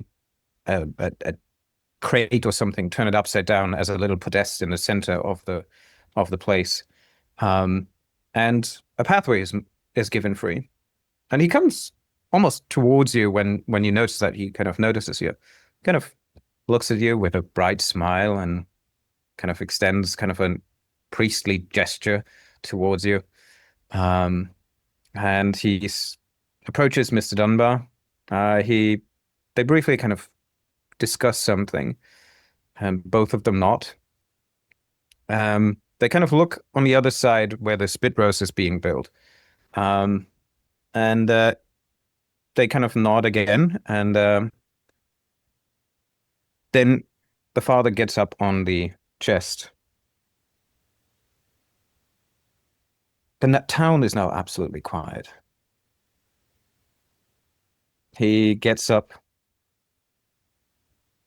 reaches down, passes a key to Mr. Dunbar, who then uses the key to open the box. The box is open, and as it opens, you can see the interior is kind of lined with this red, beautiful velvet material, and it's filled with bunch of like little snippets of papers. And he steps up, picks up his glasses, cleans them once, puts them back up. My brothers and sisters, once again, we're grateful for all the gifts that we have received this year, and that we have overcome the hardship of winter. Surely it was not easy, but we stood together as a union, steadfast in our beliefs, with the Lord and his prophet by our side, and we are proud to have another festival of this glorious day, on this glorious day. As always, you have trusted in the Lord and given your name to us, that some of you shall be praised in all our stead. But before we choose and give the proud honor to the few amongst you, let us remember, in a choir, the whole town, unanimously, in darkness and devotion, we are the congregation of the eldritch, we are the union of the tenebrous divine, and shall honor the balance and chaos. There's a moment of silence. He reaches down into the box, picks it up. Martha Whitlow. Suddenly, a scream emerges from some part on the place, and then suddenly joy and celebration as Martha apparently kind of moves forward. People are celebrating her, patting her back, and they're smiling. Family come, or people that seem family come around, greet her, hug her. They're all so excited. She comes forward and she kind of kneels in front of them. Does a courtesy bow. You've served as a midwife and a herbalist for all our town, and shown us that you care about, so we will care for you today. Everybody cheers. He reaches down, pulls out another letter. Ezekiel Crane! Another cheers, like men cheering. And they kind of quickly pick him up and carrying on top, bringing it up front as well. He stands down next to him, also does a bow. For your strong work with the iron and the tools that you've created to maintain this town over the years, the winter, we thank you and we celebrate you. He bows and nods and smiles. Everybody that stands up front there, Martha and Ezekiel, are smiling brightly.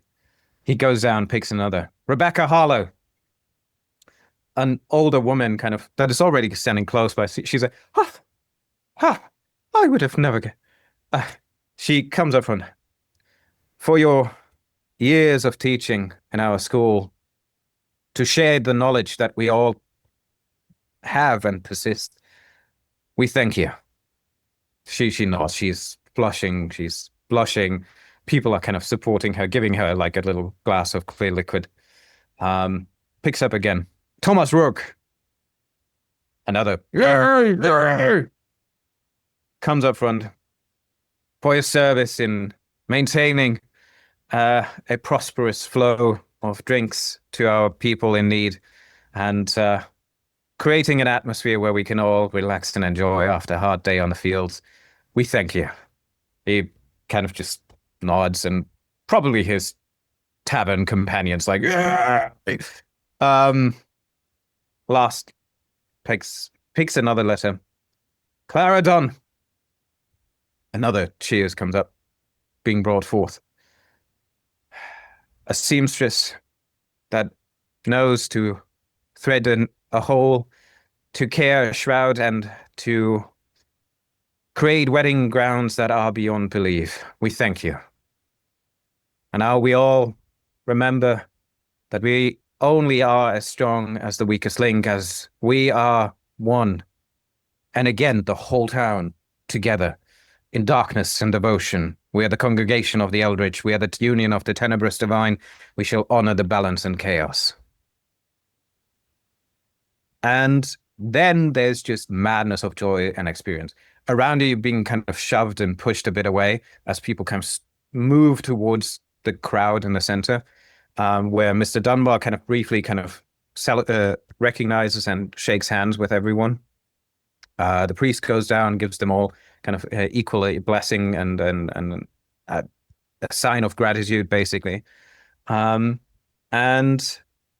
then the father kind of, with Mr. Dunbar, kind of stepped to the side and kind of both smiling as the families and friends come in and they celebrate them, pick them up, carry them around. And there's just joy and laughter all around. Suddenly music picks back up and it is almost like even more brightful and atmospheric as it was before. When he was picking the notes out of the box, after first time he did it and I realized he was drawing something out, I would have wanted to pay attention to him drawing them out to see if he was legitimately drawing them out or whether there was some element of what? This is an honor selection. Roll for spot hidden.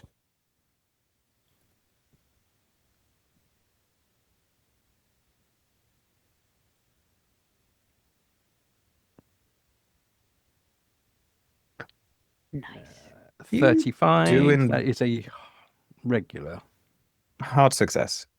You do indeed notice that he always seemed to kind of reach into one area of the box, and the whole thing that seemed fishy to you a bit. But it seems like nobody else noticed that. They were all just like so excited to be picked. I will sort of whisper to Levi, it was a fix. What? He was taking them from somewhere he knew in the box. So he selected those people to Yeah, be I don't know the- what it means, but well, I it's know the a rigged balancing the game when I see chaos. one. It's the Tenebrous divine. Yeah. These are not words I've heard in any sermon and any. I'm not a religious man, but this is. I don't even know what eldritch means. Maybe Oh, oblong. Yep. I mean, the tenebrous is a Latin word. It means dark or shadow or yeah, this is not your standard Amish, Christian, Catholic kind of Not even service. the Mennonites. Yeah. While you discuss, there's another parting of the crowds coming from where the spit rose apparently is. But now you notice there's a man, elderly man, white-headed, beard, white, full beard. He definitely carries posture and stature as he kind of moves down. People are parting ways. He kind of just simply nods and smiles. He briefly stops when he kind of comes past you as a group and looks at you with a bit of curious view, then nods and smiles and moves forward to the others. And the crowd kind of parts after them, like goes back together after them. And so these three men are now standing kind of a bit off these people who are being celebrated and carried around all over the place. And discuss briefly something by themselves. Two quick points, Keeper. Yeah. Is this new elderly gentleman, is his clothing attire also of a potential past era? It looks a bit older, well worn, but meticulously kept. The closest you would place this would be like a physician or a doctor type of thing. At least that's kind of. It looks like his pockets have like these distinct protrusions for little instruments or stuff. And Charlotte. Go on, Charlotte. Charlotte would like to play with the children, but kind of like get in their vicinity and try to see if she can eavesdrop in the conversation while pretending to be focused on the children. Sure. You Levi can was just going to listen. look to see, is there anybody in this crowd? He's going to scan the crowd as poorly as he can without his binoculars. Is there anybody who isn't excited at the names that have been called out? As far as you can see, amongst the commotion, no, everybody's happy. And they're excited. They're very excited and happy. Aiden has a background in the occult and law and academia. Would he recognize any of the unusual words in their chant?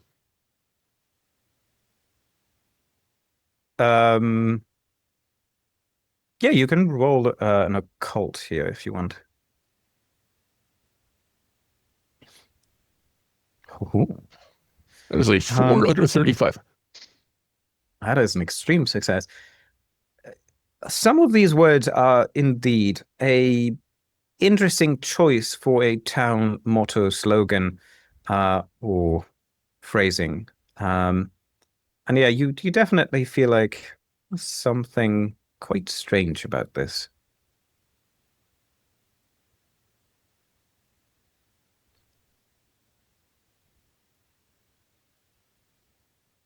Yeah, I think I jot down a couple of notes in my notebook, and assuming that Cody is still nearby to check on my little bit of a panic attack earlier. I angled the notebook so that she can see. Yeah. Some of these words were maybe also are often used in invocations, rituals, and then they're like. I clock that, and I want to like kind of give Aiden a motion of like, stay here, I'm gonna do a thing. and I want to kind of turn to the nearest group of celebratory people and like, big smile, like big, handshakes or whatever, just like, like kind of ingratiate myself briefly and just say like, that's amazing. Is it always like this? How how does this work? And specifically try to spin to like the thing that Cody clocked. It's like, how big is the selection? Is this a normal time? Everyone seems so excited. I don't know anything about your harvest festivals. I'm trying to see if I can lure somebody into telling me if it is normal for this many people to be chosen. Sure. Yeah, you have a couple of the bystanders approaching you. They will first of all try to kind of offer you something to eat, to drink, in the frame of celebration. I will take a cup of beverage and do a really good job of talking a lot, so I never actually drink, but I'm holding it. Okay. Yeah. One of the bystanders kind of just says, it was a tough winter and a hard year, so the selection sometimes varies, but it also depends on the chores, the recognition of work being done. We don't, you see, you don't understand this, but we're a proud town here. We see everyone as equal and we work together because one by itself cannot maintain a town like this. Hence, we all contribute, and all that contribute in their part the best they can. Now, if many of those have shown and proven themselves to be a true, go up above and beyond for their normal deeds, and have shown to the town that they really mean good, then they have the glory and the honor to be chosen as a blessed. That's a we will beautiful celebrate tradition. them. No, that's Yes. wonderful. I should I'm a writer, and so I love learning about the traditions of other folks. It is.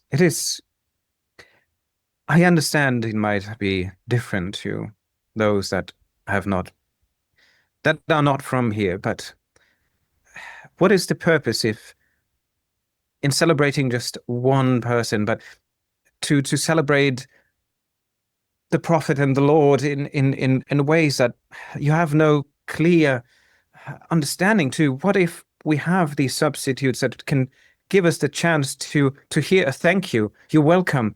You've done great. And that's why we choose them. They bless not only us in their presence, but we bless them for being able to thank the Lord, the prophet, our family for all they've done. And in return, we can hear the answer of those that are being chosen, and we cherish it. That's truly lovely, and I'm so excited that we happen to be able to participate in this day of blessing with all of you. Yes. Will kind of extricate myself from this conversation. They and kind return of to like Aiden. linger around, and some of them kind of follow you and like, would you want something to eat properly? You barely drank anything. Can I fill you up with something? Oh, my colleagues and I are here to work, and I get the impression that we're probably going to get sat down with a hearty spread once we go to speak with some of your, would elders be the correct term? Some of your leaders? No, we do not really like to call them leaders. They right, take the because role everyone upon, is equal. Yes. They take the role upon a council, but they are but equal to us in their methods. They're not above or beyond us. Does the council change? Do you have elections or rotations or? Oh, if those that have been chosen by the town to be the council, then those will be on the council. And unless there's a need for replacing somebody on the council, there is no need. As for why would you need a change when everything you have is a garden of Eden here on earth? That is where the Lord and the prophet guide us. That is a very good point. I never thought of it that way, but I think you might be really onto something. And yeah. At that point, Charlotte, can you roll for listen roll as you are amongst the children moving towards the group of councilmen? I can not. If someone would roll, my listen is a 45, I believe, but I cannot lock into Foundry at the moment. It is. I can roll for you. There you go. And oof, that is a fumble. That's a 97 over a 45. So you do hear them talk, but what you hear is maybe a bit concerning. Is everything ready? You've prepared everything. You've prepared them. They are the ones. Good. We talked about this. Yes. We understand. There will be no mistakes. That's what you kind of hear. Oh dear, Charlotte gets quite nervous, and she was quite hopeful that it was all a big misunderstanding and maybe some governmental thing, and it was all fine, but it's not fine. There might actually be witches. Oh dear, oh dear, oh dear, oh dear, oh dear. She will scurry up and walk up to Aiden, and it's like, Aiden, I think these people might be witches. I think they're going to eat us, like Hansel and Gretel.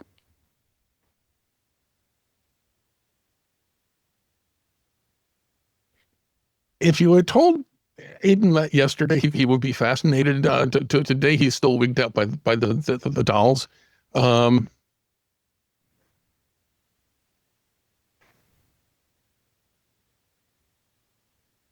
Well, I did hear some strange things in that motto, slogan, whatever it was. They were all repeating. I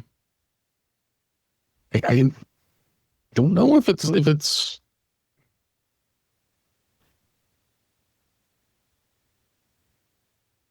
I don't know about witchcraft specifically, but we do need to keep our eyes open, I think. Just as you say this, the three men turn around and they look at you, all with this very calm and polite smile. The doctor kind of just tip of the head as he moves off into the distance back up to where he came from. Well, you can see there's a bit further on the other side of this of the creek, on top of a small hill. There's a beautiful mansion. There's no other word for it. Massive, beautiful mansion that kind of sits up there, and he kind of heads towards them. The father kind of nods as well, gives a quick blessing to you and from the distance, and heads off. And then Mr. Dunbar approaches. So, shall we do some counting then? He smiles and points forward to a building up ahead. And I think that's a good point to do a short break. Yep. Right, Yes, thank you. everything's fine, guys. We're just going to do a bit of counting. It's all gravy. Yes. I love a town where Simple everybody's and equal lovely. and there's a huge, beautiful mansion. Yes, Some of us are Yes. more equal than others. exactly. But yeah, Ah. they're all helpful. You know, food, drinks, everything you want. Just ask for it. I'm thinking of moving in. You know, Cody's thinking of bailing.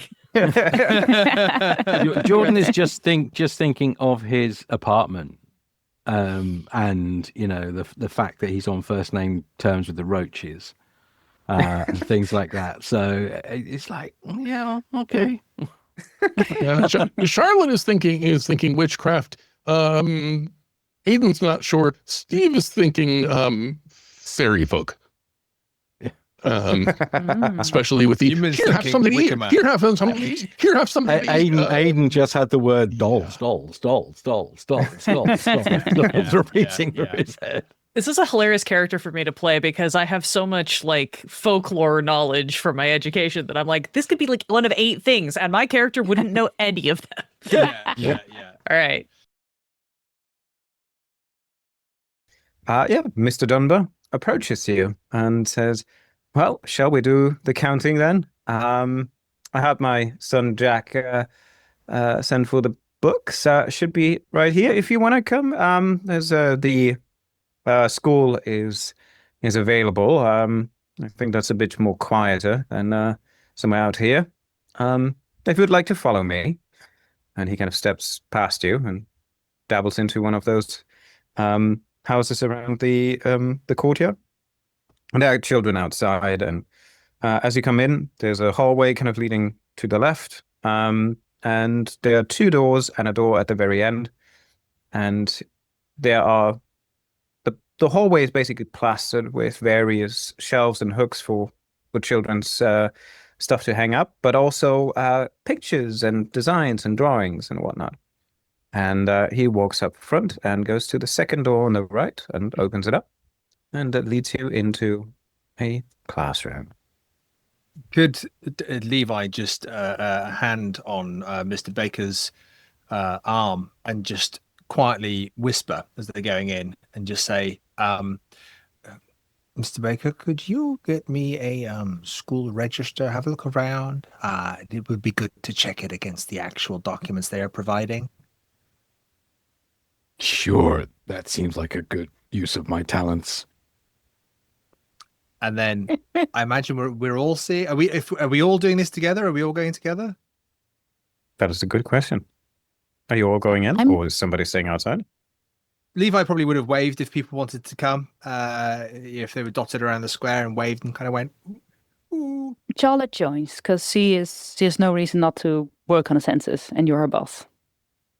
Sure. As long as there aren't any dolls inside, Aiden is happy to come along. And in fact, as we're making our way down the hall, trying to clear his head from creepy straw dolls, he's taking a good look at the nice, peaceful, innocent children's drawings on the wall, because surely that'll help him calm down. Mm-hmm. Yeah, Charlotte's doing the same. She's scanning for witchcraft. Okay. Well, both of you can roll for a spot hidden then, as you look at the pictures. What is Cody doing in the meantime? I think Cody. Again, I think Cody is still a little bit in like team mom mode. Keeping an eye on where everyone is. Keeping an eye on everybody's mental state, because everybody else seems to be having a hard time right now. And also just I think this whole time has been kind of making little shorthand notes in her notebook, kind of discreetly when she can.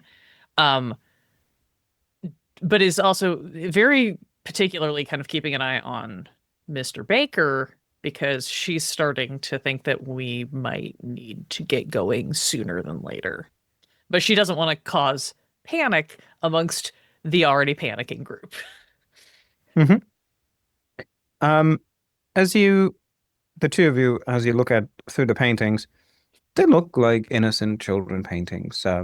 People dancing around trees and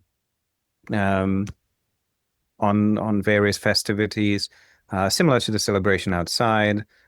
People in robes and clothings. It fairly looks innocent to you. Can I roll anthropology? Because it sounds quite religious. Can I roll an anthropology roll? Sure.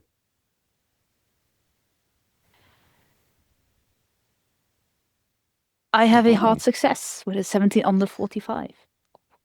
That in that case, you do notice there is definitely a lot of religious iconography and undertones of Western or Catholicism, but you also see elements of other ritualistic celebrations. A lot of these like mass celebrations look more like Hinduistic or Asian parts. It's quite unique. But yeah, beautiful paintings by children. And Aiden, do you see the rituals? It's witchcraft. I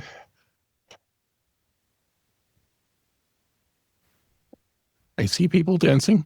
I see people dancing. I see people dancing. Let's carry on. I think I'm sure Agent Nolan was right there. There's no such thing. It's a ridiculous hobby of mine. You promise? You promise? I hope. She holds Cody's hand. I don't know if Cody wants her hand held, but she's now holding Cody's hand firmly. Cody let you hold hand, kind of has the gentle guiding hand for Aiden's shoulder if needed, and it's just like, all right. They're a little culturally different, and I definitely think there's something going on here. I don't think we need to jump straight to witchcraft.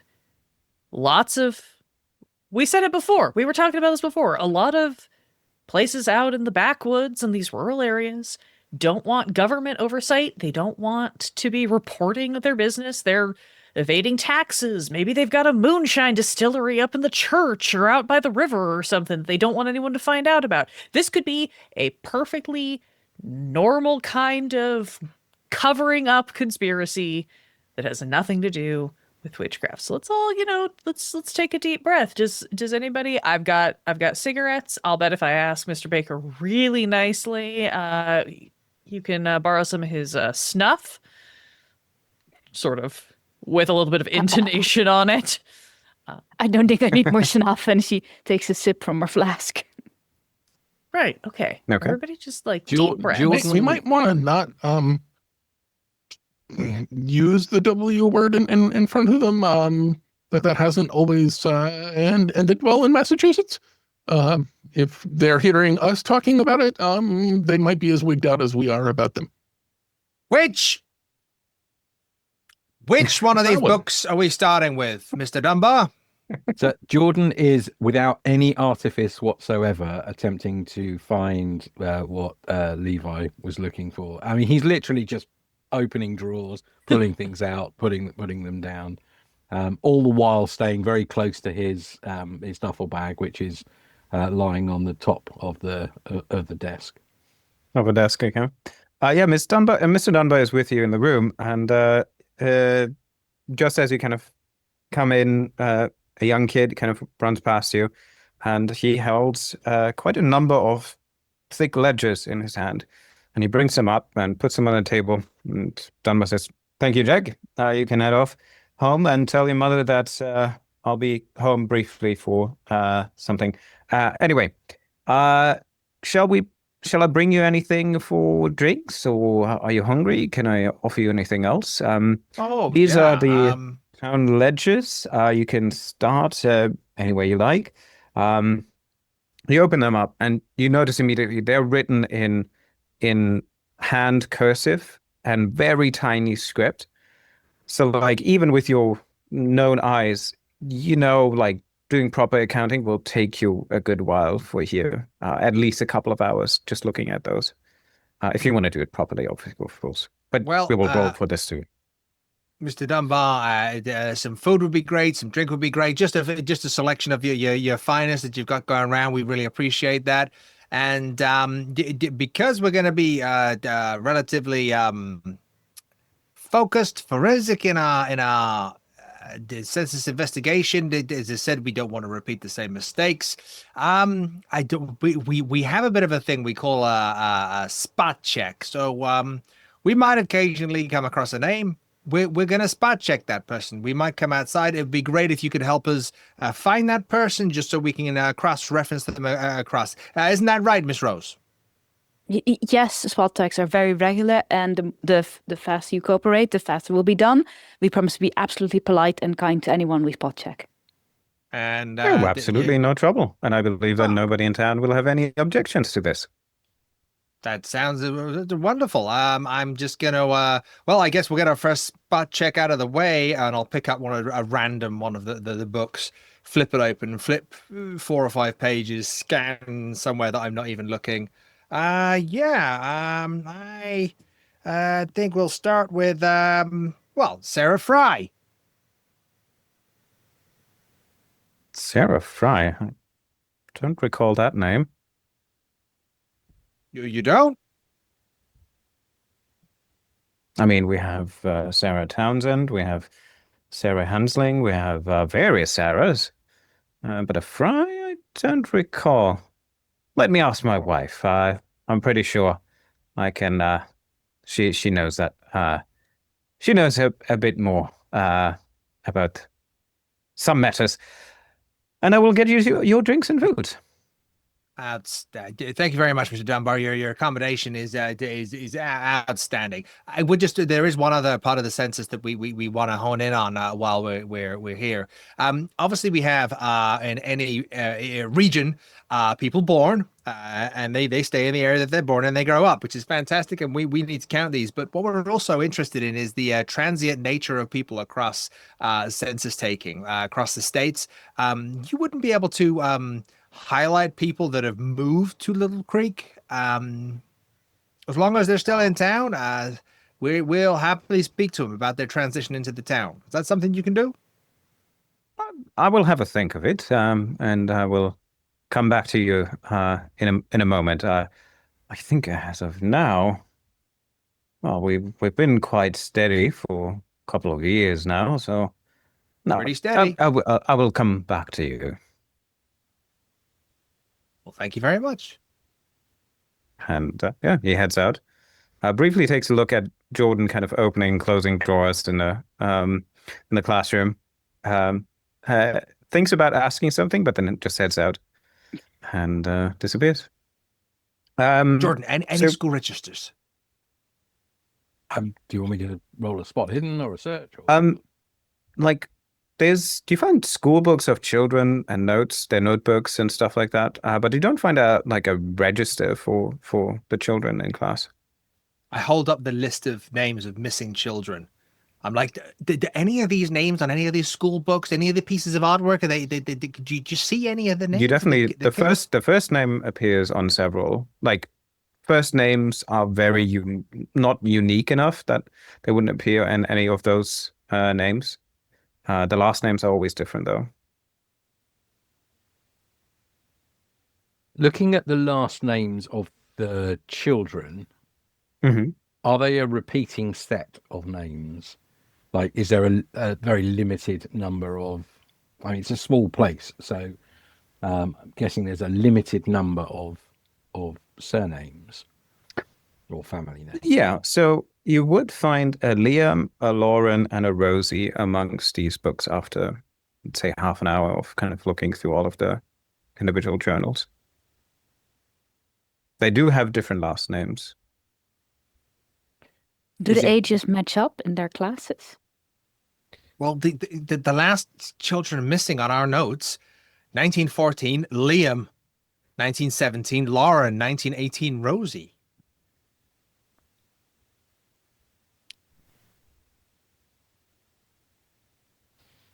I'll go to the census books for those years, census books for those years. Sure.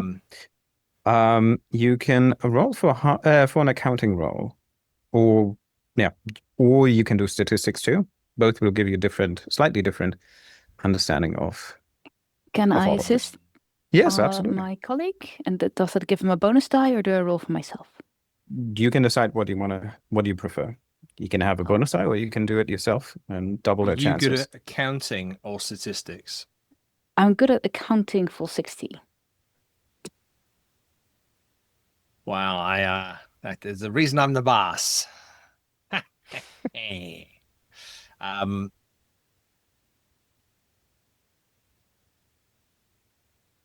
Let's say we're looking for different things.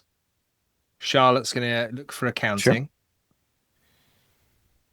Levi is gonna look at the statistical sequences of these last few years, or these books anyway. Absolutely. Charlotte does not make it with an 81 over 60, but we can push it. I don't know how. Well, I do know how. Well. We spot check the children's names. Then I have to come. I don't know if that's a push roll or just a No, that's good because it puts the situation in danger here, and the fact that Steve is cringing and freaking out at the fact we're going to call out the kids' names is a good sign. Not cringing, just having a thought. If this is much less coherent in Aiden's voice, but basically, if we're thinking that Liam perhaps joined the town here, compare that year to the year before. Was the Liam already living here? I think that's what we're trying to find out. Liam suddenly show up in records. Cody also has a thought that she wants to investigate, but we can resolve this because she's going to leave to go investigate. But I also know how to push my role. Mr. Baker, may I have some snuff, please? Yeah, sure. How do I do this? A little while. Lots of different ways you can do it. I like to just rub it on my what are you doing gums. there, Miss Rose? Not just getting some snuff to get the sneeze out, to get my focus back. It's like a herbal remedy, Levi. Yeah. Oh, is it something we should all be doing, or? You can try. You can try if you think it will make you feel. I do feel more I'll lean focused and over, more confident. Pop it up to my nose. Oh my gosh! He's failing again with a 77 over. Okay, hold on. But you now have a Buckle very beautiful connection to snuff that you don't want to lose. We both got 77. Yeah, again, I think most of the thing is that you're now also high on cocaine, probably for the first time, and you're kind of dealing with the side effects of that a bit. So, like, while you glance through the pages, you're like, oh yeah, that's the same name, and then you look and you basically block the name with your finger or something, and it creates more issues than it actually helps you, and you continuously just like misreading names and whatnot. I feel like I'm getting stressed and I'm talking too much, and I'm just telling you that. Am I talking too much? I don't think you're talking too much. I think we're talking about the same amount of time. What we need to focus on the work now. We need to Liam, and Lauren, and a Rosie. So I think we need to see Liam, and Lauren, and a Rosie. I'm going to go to the door and I'm going to shout out that we need to see Liam, Lauren, and Rosie's. So I'm going to go to the front door, swing it open. We need to see all the Liam, Laurens, and Rosies. Everybody who's a Liam, and Lauren, and a Rosie, come and line up. We need to speak to you. Cody went out the back door as soon as it started happening. I got in the car and drove home. But yes, you're back on the market square. Actually, Jordan, if Cody's trying to sneak past me. Can I grab Cody's arm? I went out the back. I'm intentionally going out a different direction than the door you guys are going because Cody wants to investigate something and does not want to deal with Liam's process to get to it. There is no back door. There's only one way in, one way out. Fine. I'm going to do it before they get to the yelling, though. Like, we don't need 5 people to read these books. I want Did you also notice that Liam and Lauren start with the same letter? I mean, what are the odds on that? Cody wants to head up to where she saw the church and see if... Oh, no, wait. Cody wants to head up to where she saw the church and see if there is a graveyard or any sort of memorial area that would have years on it to see if the years of any sort of like gravestones match up with the years that the children went missing. Thinking back to the theory that was presented that maybe they have to maintain this number. Okay. Jordan, you're still in the classroom with these now rapidly talking census agents. Yeah, I'm just kind of enjoying watching what's going on. In fact, I will take a little bump. Well, why not? When in Little Creek. When in Rome. Yeah. So yeah, I'll take a bump, and I'll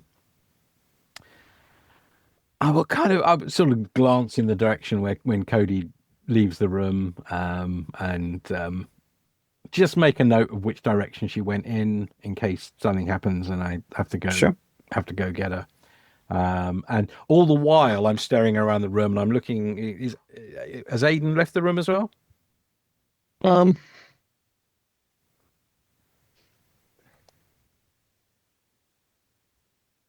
Tempted to tag along with Cody, but Aiden is more comfortable inside where there aren't any dolls. So I think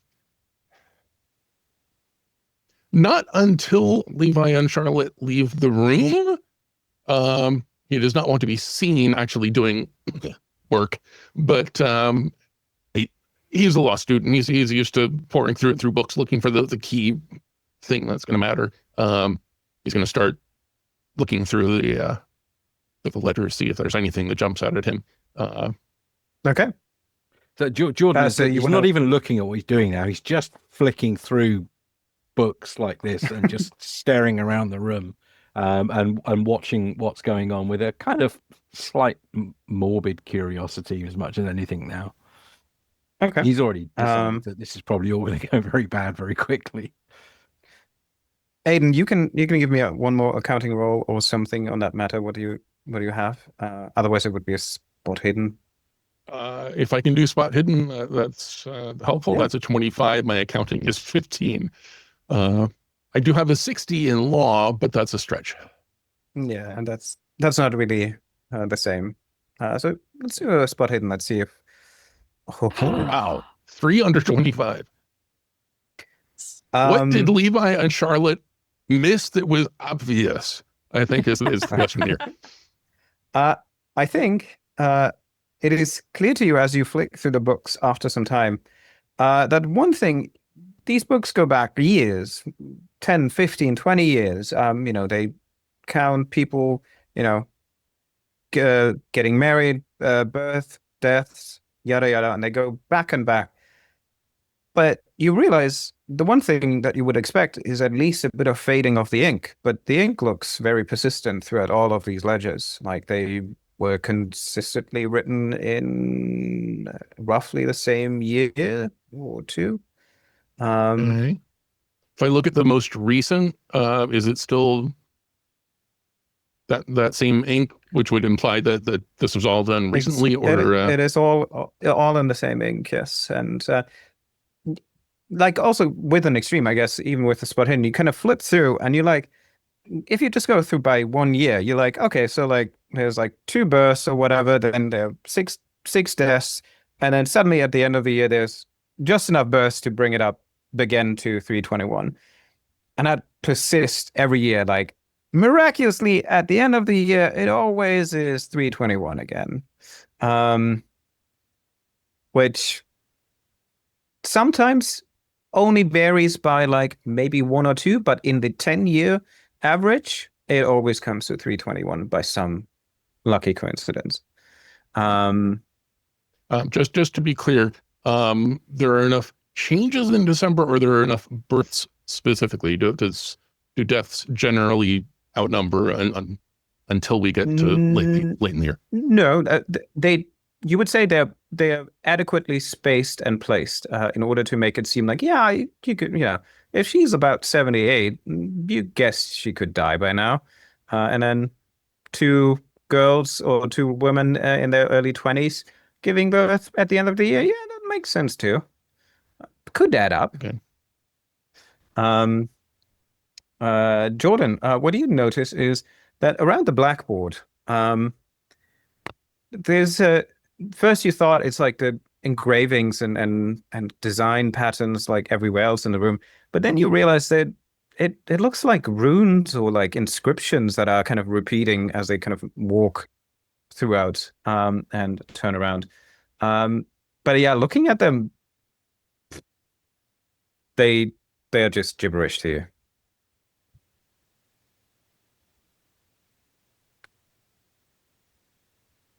So Jordan will look around the room and see who is left available for him to point this out to, which is Aiden, I believe. Yeah. Hey, does that mean anything to you? I am guessing that's probably a Cthulhu mythos, not an occult, but You can choose. I think I did give you some. Didn't I? No. No. Roll for occult. Still roll for occult. 86 over 35. You definitely seen it before in some of the books. Maybe at Orn Library or somewhere. But like, what exactly they are? They're runes. That's pretty much it. Yeah. In the meantime, we have, you can consider if you want to push that as well. In the meantime, we have Cody, who approaches to the north while the celebration at the town is going on. You notice that also, well, it's getting quite warm now. It's midday. The sun is like above you. And you see that the people chosen earlier this morning are now all wearing white robes. They have like floral kind of ornaments on their heads, some nice robe belts and stuff. And they are just having a blast of a day. They're enjoying everything. And yeah, you come towards the church and you notice that around the church, as it's slightly on the hill, there's nothing really much but this rose bed all around the front and the back. You don't see any sort of graveyard or memorial or something. Does it seem like the church is open? Like if I go Yeah. up to the door, can I enter? Yeah. You walk up to the path and step in. I want to step in and look around. I want to kind of get a sense of what kind of iconography is in here. I must see how much it matches up with what else we've seen and what looks familiar from like a Western Christian American standpoint of what I would be familiar with and what looks maybe a little more rustic or folkloric based on some of the conversations I've had this last 48 hours with my colleagues. I also want to look around and see if the church has any sort of like registry, sometimes, or like the big Bible Sure. that might have the births and deaths recorded in it. Roll for a spot hidden, just as a general perception of the room as you enter, and kind of see how much difference you can notice. It's a 48 under a 66. Fantastic. So yeah, you notice there's a lot of Christian symbology, but there's a lot of kind of weird elements to it. You see kind of the stained glass windows that kind of surround the upper windows. They all look slightly different and altered to what you remember, because there's always, maybe as you look a bit closer, there's always a figure in there that seems to not thematically fit in because of a slightly different wardrobe, and he has a goatee and like an upper lip mustache, long hair. It just doesn't seem to fit in the rest of the liturgy here, and yeah, otherwise everything else seems very Christian-esque religious. Probably various aspects of evangelical aspects too. And yeah, up ahead at the pulpit or at the altar, you haven't noticed him before, but like now you see that kneeling down is the father from before, and he's just kind of gently kind of moving back and forth as if he's repeating a prayer at the moment. Could remain respectful and not directly interrupt him, but I think Cody will make a point of maybe landing a couple of heavier footfalls just to alert him that someone is there. If she's not opposed to engaging in some conversation. He gets up at that point and kind of noticing. Oh, good day. How can I Hi help there. you, my child?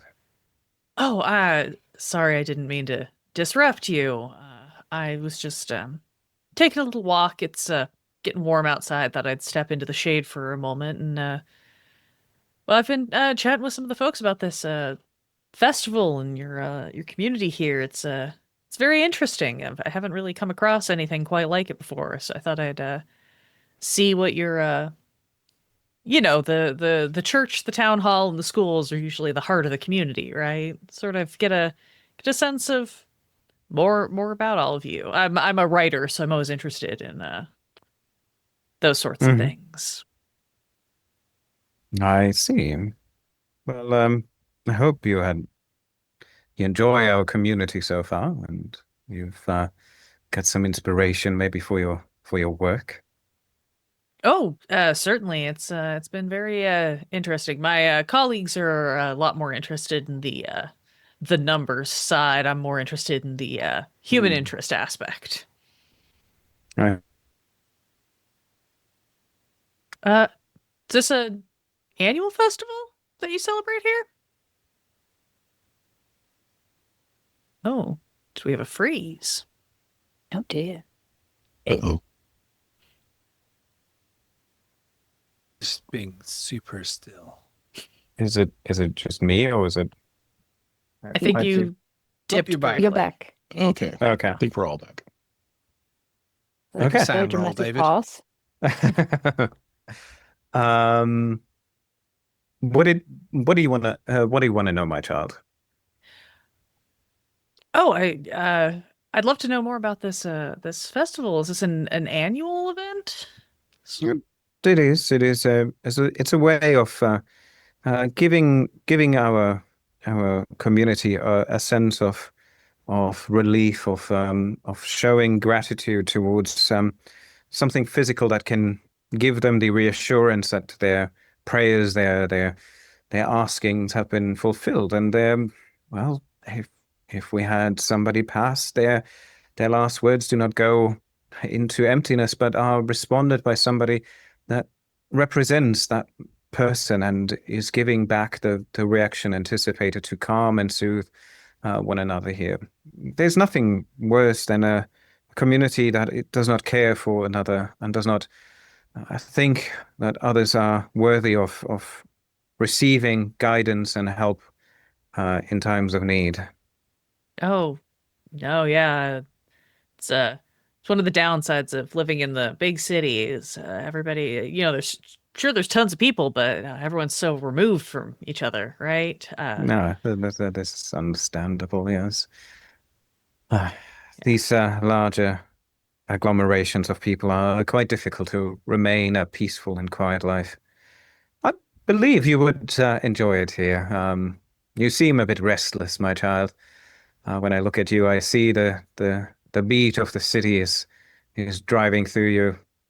I mean, I don't know if I could settle down like that. I mean, I love it. Nothing, not to knock it or anything, but I don't know. I think city's too deep in my blood, and besides, I'd miss my kid.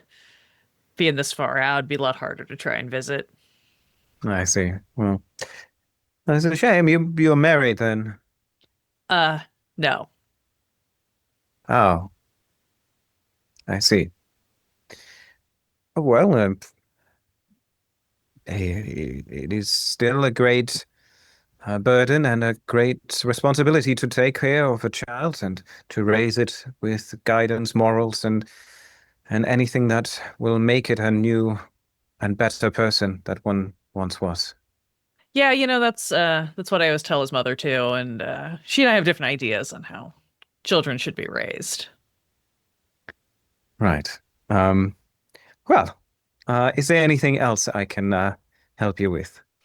Uh, no, I thank you for the conversation and the insight. Actually, there is one thing. One of your one of the folks I was talking to was referring to the Lord and the Prophet, and it was just it really struck something in me. I don't think I've ever heard that phrasing before. Is that particular to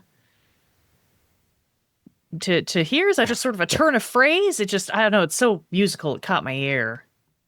Oh no, you see, we were blessed by the rare opportunity to have a prophet of the Lord being here in town, but hundreds of years ago, he was the first to understand that community is above all the most important thing that needs to be considered, and he has driven and controlled many of our guidance since then with his early understanding of what a true and blissful community is, what a steadfast and united congregation can achieve if they truly care about one another. Again, it's a really lovely sentiment. I think it's wonderful everything y'all have built here.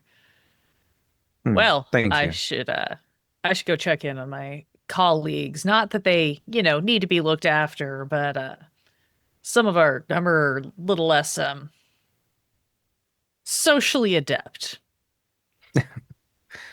I understand the issue, but let me assure you that no one here wishes you ill will, and you will have a wonderful time. Why would we amongst be expecting our anyone people. to wish us ill? I Kind of an see odd the presumption to look. make. I see the look in your face. You believe that we are here to rob you, to steal something from you. No, no, no. We are not these types of folks, these communities that prey upon these visitors. No, we care. We believe that one another is important, as anyone there is. So do not be afraid. Open your heart and see that the community here is truly something unique that you might want to cherish. I do believe you are unique. Thank you for your time, Father. Cody will flip around and head out of the church. Mhm. Probably immediately. I think jacket has been off for a while because it's warm, so it's shirt sleeves or whatever. Immediately light another cigarette and start heading back to the school. Probably in time to hear people yelling. Yeah, as you head out, you do notice that it's late afternoon, and you notice that it's relatively warm, it's humid, and roll for intelligence. I think I have that. You think? I hope I have that. Oh boy. No, boy. 8 under 80. Oh. Fantastic. You are very, very certain that when you entered the church, the sun was just straight above you. It seems like it's been moved, or it moved already quite further in the day. Like it's late afternoon by now. Good, so that wasn't just me that clocked that. Okay. Cody is going to continue chain smoking her way down to the town square and back to the Sure. school. We're in front, stepping outside. You hear the faint and quick shouting of very fast recital of names. As Liam, Lauren, Rosie, I need a Liam, Lauren, and Rosie here. and you can see a couple of the kids kind of stopping, and then some of them kind of move towards the church. But like throughout the place, you can see also other people, elderly and middle-aged, all kinds of people kind of start heading towards the school. Oh, how many Liam, Laurens and Rosies do we have? I'll have the Liams lined up here, the Laurens lined up here, and the Rosies lined up here. There's about like 3 or 4 of each. Okay, Miss Rose, what was our plan? What were we saying? You wanted I'll to talk to the people. children. You talk I'll to the talk to children. children. You talk to the adults, and then you I'll check from talk the to the census book. adults. I Mr. walk the Baker, children in different-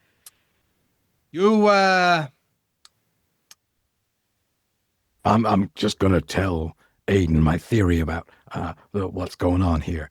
And he's now sketching on the blackboard. And he's put Little Creek up, and then he's put witches underneath, question mark. And then Liam, Laura. It makes no sense whatsoever. But and then he's explaining in a very excitable way to Aiden about what possibly was going on here, because it's witches and but then it's a shell game going on. There's a shell game going on. I've seen it's a con. They're drawing the names out of the hat, but it's not random. I've seen all this before. It's a rigged game. We just need to find out how to play the game, or possibly how to design the game. If we redesign the game, maybe we can find out what's going on a little bit easier. Aiden is still locked in on the words on the blackboard. Hopefully before Jordan gets there, he's had time to take a close look at the blackboard, see if there's more of the lesson that's been erased, leaving the strange words up there. Failing that, I think he checks the the teacher's desk, see if there's a lesson plan. Is there, something that they were teaching about these words? And failing that, failing that, he's going to try and sound out the words out loud. Just Fantastic. Yeah, you start to pronounce whatever, because in the teacher's desk you find, a biology book or a history book. It was fairly out of date, about 10 years or so. Some math books as well, and yeah, but the inscription or the runes are basically in the wooden frame of the of the blackboard that is kind of spanning all around it. So where you'd expect to find like A, B, C, D, E. Exactly. Only these gibbled words together. And yeah, you begin to read them out then, I suppose. Okay. So in the meantime, outside, Rose is asking the children. In a separate room from the adults. Sure. We don't want them to be able to talk to each other. Then you have 2 classrooms, so like that's the amount you can separate. Okay. Let's see. Good cop, bad cop interrogation. Census agents interrogation. Go on, Rose. Oh, hello, dearies. I was wondering, could you tell me where you are born? I was born in Little Creek. I was born here Really? by my parents, by my father, X and Y, and the first one says it, the second one, and the third one mentions that, and the fourth, different names. You do begin to stop in your tracks here. They're very like they learned it to pronounce it that way. Like I'm X, like my name is Lisa X. I was born by these people and we lived here and so forth, but it sounds very learned. Yes. No, I get it. I tried to trick them with a trick question, like, and the hometowns where they were kidnapped, what is the mascot of the football team? Or something that because I've done a census there, I know, but like, I say like the yell of the school that they have of their old school, like, and their old football team. Nothing of that really rings a bell or changes their demeanor. They're almost like staring blankly at you with like, what are you saying, lady? Oh, we're trying to test general knowledge on the education of the school here. No. What's your earliest memory in Little Creek? I guess I was playing, and like there are memories there that they kind of recount as children. Very spotty, very kind of vague, and they become to get a bit restless and uncomfortable. You can see that all of them begin to kind of like, why is she asking? Oh, don't worry, you're doing very well. And I'm sure they're going to be sweeties. Can you tell me how the rest of the festival goes? What's the next step of the festival? Well, Last question, I promise. Well, the celebration, soon there will be the celebration in the town hall, but that's not where we can go yet. We are not old enough. Okay. Well, then that's all the questions. Gold stars for each of you. I grab my census stickers. I think they're maybe just postage stamp, and I say, gold star for you, and you. Wow. Thank you. And they head out. Levi, what are you asking? Okay, you tricksy old folk. I got some serious questions and you got to answer quick because I got to get answers quick because we got a lot of business to get on with. So, eyes over this way. Stay quiet until I point at you and say your name. So, Liam, how long have you lived in Little Creek? All my life, sir. When were you born? About X amount of years ago. Uh-huh. Louise. I mean, same question. She does answer in a similar way. Rosie, why doesn't your name begin with L? Because it doesn't. I don't know. Are you okay, sir? You seem very sweaty. Did you drink enough? Literally like leaning on the desk, like really like close to him at this point. And I'm like, the Census Bureau is no joke. You have to understand this is serious business. What is going on in this town? Good sir, I have no idea what you're referring to. Are you all right? Should we get some of your colleagues? You look like you're not doing so well. I'm fine.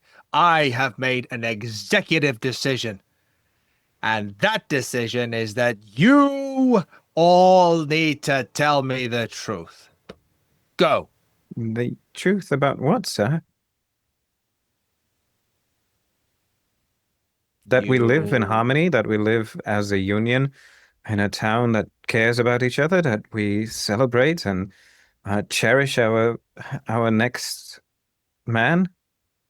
So is that not the case for you in the city? He points at his notes. And he's like, Congregation of the Eldritch? What the hell's the Eldritch? I've been censoring places up and down the country for the last 22 years. The Eldritch? What? Who is that? Who is that? Does he live here? I don't know, sir. Just something out of tradition. It's been the town motto since, 1726, I suppose. Since 1726. Well, isn't that fine and dandy for you? And let me tell you this. Your population is 321. Do you know what your population was 10 years before that? I don't know. 321. 10 years before that? 350? 320. No, 321. Don't get smart with me, you old bag. Now listen. And I mean you better listen good. How do you maintain 321 people in this town? It is not normal. It is not natural. It is not okay on anybody's books. What's your secret? I don't know what you... we're just living our lives. And you come here, accuse us. And you can feel like they're building up now a front too, but collectively, like I feel like you are quite rude. We offer you food and drinks and welcome you in our community, and all we receive is strange questions and accusations. Well, I don't think I'm gonna accept this hostility from you. I've been nothing but professional. I think I'd like to speak to your he's thinking of the word manager and boss, but he knows that this is a community and that's not what he's looking for. So I want to speak to your leader, the doctor looking man who came into the town hall earlier, the street. What's his name? Dr. Wentworth. He will certainly be here anytime soon now. The main activities will find him. Commence. Where does he live? Up on the hill. Right. Thank you very much. And as I begin walking out, I'm just going to shout, Rose! Miss Rose! We're going to see Wentworth. Yes, Mr. Nolan, yes. The next part of the festivities is in the town hall, and the children are not allowed to join me because they're not old enough. So I look at Jordan. I'm like, Jordan, are you also going to go to the town hall for the or should we not go? Cody is Aiden? now at the door and comes in as a group of men and women. Liam's and Rosie's comes out. We'll kind of step back, let them all exit, make sure the kids kind of head out to their parents, and then step in and be like, I leave for 10 minutes and apparently 4 hours has passed, and what are you doing? I found the missing children. We are speaking to the... Did you find the missing children? I found the missing children, but they don't think they're missing. But I'm pretty fucking sure they're missing. But also they are pretty mind wiped or something like that. And I think they're fucking missing. And we can maybe kidnap them, but I think if we kidnap them, they're going to be unhappy. I don't know if they're going to be unhappy. I don't know. I think we should... Town Mr. hall Baker, adults only say... Did they take some of your product? Does it show I'm normal, right? I'm looking normal. I'm still normal, right? I don't know what you're talking about. I don't know what you mean. Where's Mr. Hamilton? Who's Mr. Hamilton? In the classroom, reading Eldritch text out loud because that always goes well. The only one of us not doing coke is reading an Eldritch text out. He walks in, sees Aiden starting to read something, turns around and just walks back out of the building. It's just like, nope, I can't help these people. We have got two places to be. We got the town hall and we got the Wentworth house. The Wentworth house is where the big boss man Who's is. Wentworth? What's the Wentworth house? The Wentworth is the town elder, the doctor-looking. There are no chap. elders here. It's a collective community, and they select people to form leadership, but they don't. The guy that's in charge who came into the street, he spoke to, what was his name? Bambridge, Baker. No, you're Baker. He spoke to Dunbar and Duncan, the priest and the town guy, and he basically said, well, this is what's going to happen, but I'm a doctor, and I'm going to say it quietly, and no one knows I'm the boss, but I'm actually the boss. And then I was like, aha! And then the old people let slip. They are fixing this. This is a rigged game. I saw them do it with my own eyes. What are they rigging? Rigged game. What are they rigging that? They're being nice to people.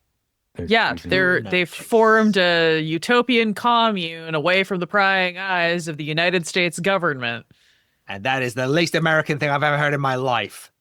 I thought the kidnapping children thing was a problem.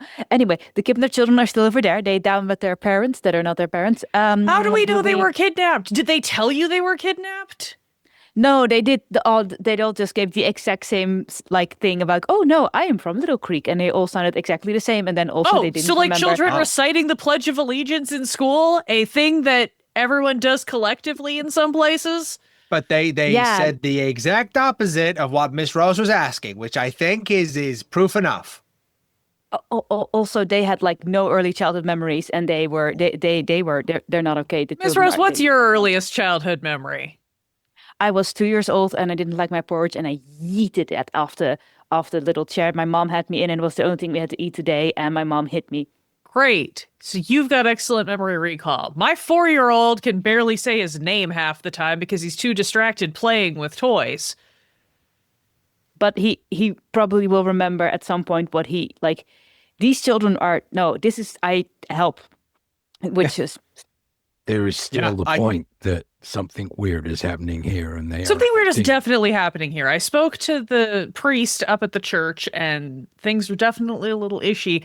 I'm not convinced that it's nefarious so much as that they're trying to avoid governmental oversight. I haven't seen anything here. Yeah, feel free to interrupt. I think the heightened voices out on the hall eventually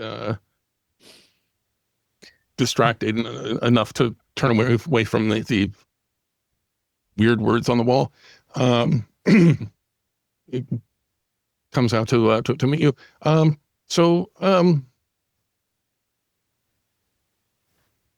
found something. I think I have to show you.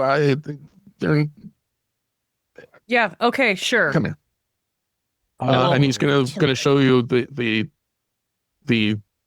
completely unfaded ink that's the same one journal after another, and the sudden burst of births every December just under the line to bring them back to 321. It's all fake. It's all fake. I knew it. And the unfaded ink is also exactly the same as the most recent. So this is not, like 10 years ago. This is written in the last the few weeks. So Mr. Hamilton, great. So great Mr. work. Baker is right. It's a setup. It's a fix. Right. What are they fixing? Right. They're fixing their numbers. They hate the Census Bureau. Great. Why? Has anybody figured out why they would be doing this? Because I'm not going to just go out and accuse a bunch of incredibly nice, hospitable people of stealing children without a little bit more proof. Cody, there is something called journalistic ethics that I am a little bit required to follow. Cody, we don't know why. We don't know why. There's witches are not real, but Ms. Cody, witches are very real. They are women who were persecuted for being different. She points at herself and indicates her very masculine clothing. You're a witch? According to 1600 Salem, I could have been. I'm sorry, Aiden. You were alive in 1600? I mean, God, this is spiraling out of control. Takes the stub of her cigarette, pulls out a fresh one, lights it, flicks the stub, continues chain smoke. Baker, I need another snort of the investigation powder. It's really firing us up. Do not I will take it and I will throw it in the river. Listen, Miss Cody, I think you're asking the questions that we want the answers to. The person with the answer to these questions is Dr. Wentworth, and he lives in that house. And And with a little luck, he's not home and direction. we can search it. Right. So we need to get up to his mansion and have a Rudy Tooty round and see what we can find. To the mansion. A question before we go charging off. I know that the two of you agents know a lot more about accounting and all of that than I do. But Yes, we do. if you were going to create a false sense of ledgers, would you create a false sense of ledgers that also includes something fishy? He's got a point. That is Because if actually a they're really solid falsifying point. these records and including adding, suddenly births at the end of every December, that seems peculiar.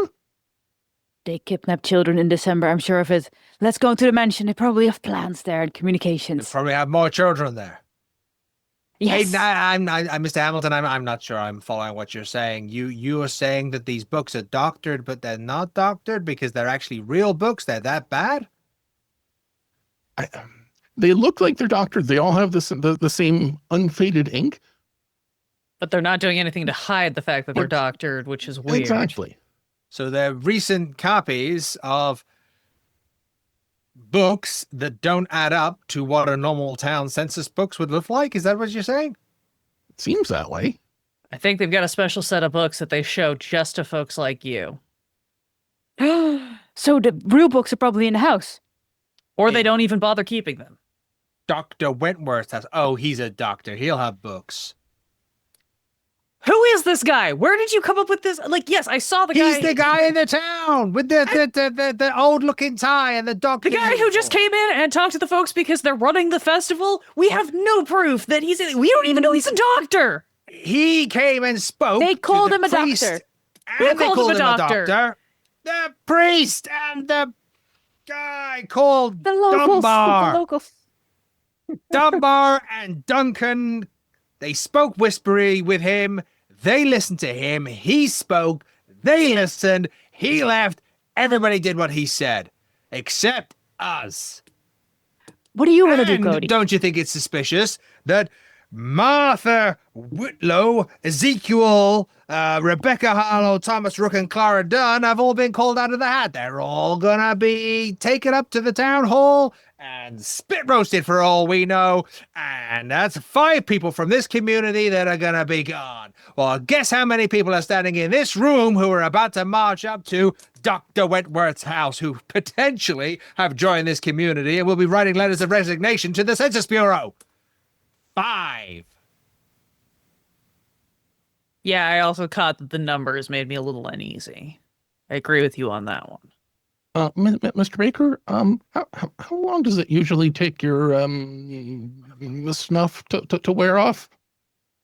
Well, I mean, obviously on someone my size, it wears off fairly quick, but looks over at Levi and Charlotte. He's thin as a rake, tall but thin as a rake. Could be, Yeah, 50 pounds soaking wet. yeah, could be a little while, but We they'll don't be have a little fine. while. They'll be fine.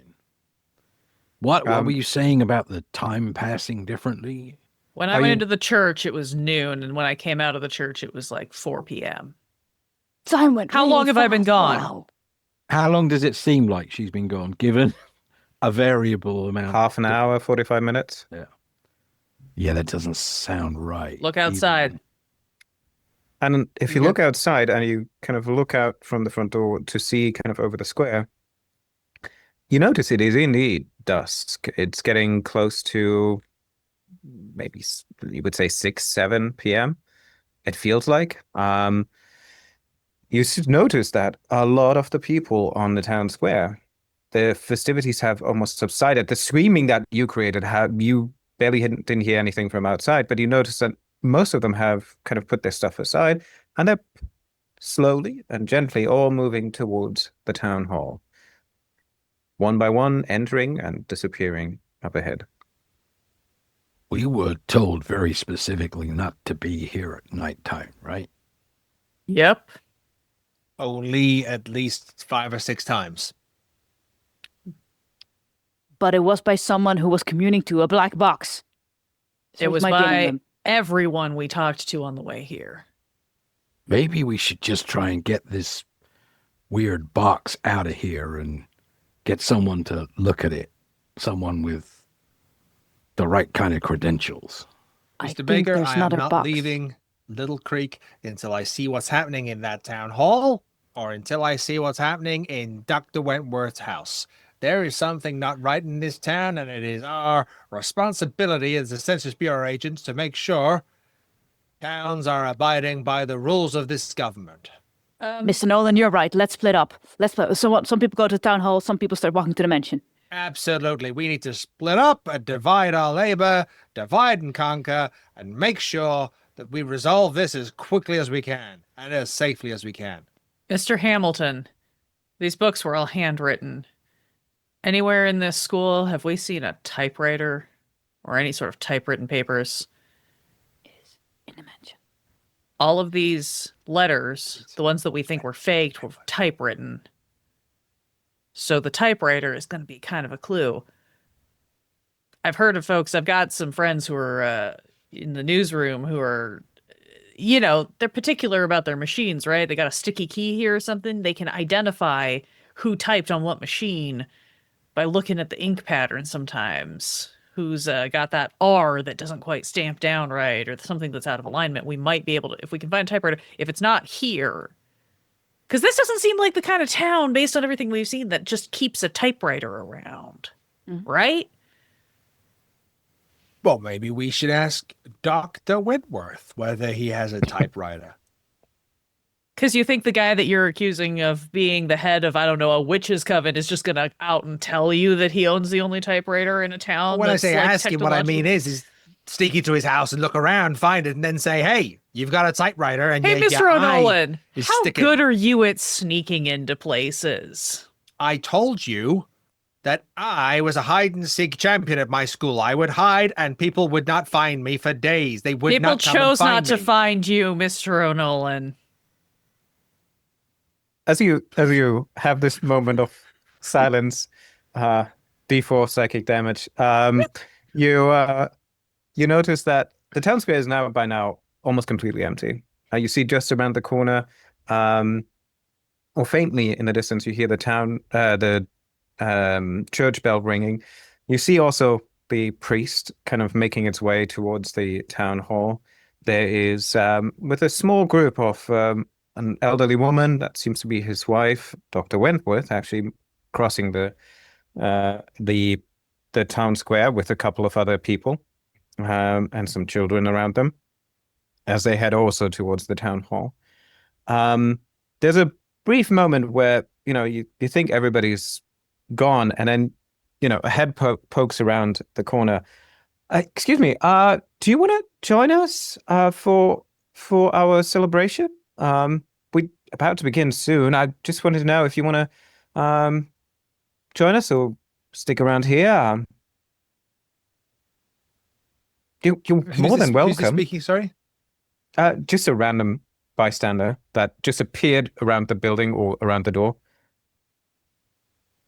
Yeah. I think we would. I think a couple of us would like to come and see the celebration.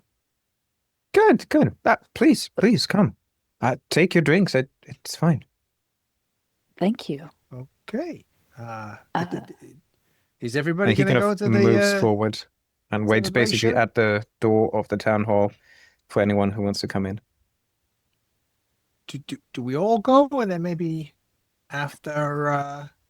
Well, I think it's good if you and I sack the mansion, and then the other three. Or I whatever they am wanna do. not I don't know. going to this town hall meeting. What do you want to do, Cody?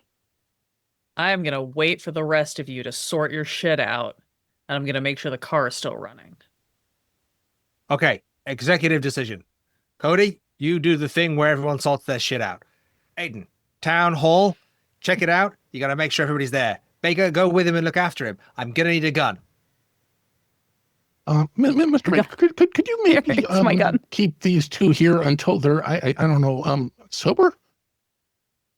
Miss Rose, we're going to the mansion. Let's go. Yes, let's go. Okay. Cody, you stay back, or do you basically, I presume now, in front of the school, you see the two walking to the town hall, two walking on the other side of town. What do you do? Did everybody actually decide to split in this way? No, Jordan is still standing there watching people walking off in different directions. I'm guessing Aiden probably hasn't just gone towards. I think three of us Yeah. are watching the census agents just march toward this house. And we're like trying to move stealthily. So you see us like run behind a fence and then like jump behind a bush and then probably like fall over a fence and then like jog, wade through the creek. I mean, This it wasn't that bad. If they hadn't both tried to hide behind the same bush. we are going. These people have been nothing but nice to us. They have attempted to answer our questions. And yes, I agree. I do think something absolutely nefarious and shady is probably happening here. Pointing at them like with the cigarette in her hand, like that is going to cause us problems. That is when we find out what sort of rural folk justice they like to enact on people who abuse their hospitality. Are we just going to let them go break into this house? I mean, Do you hear a bit of commotion coming from the town hall? Like somebody's giving a speech or something?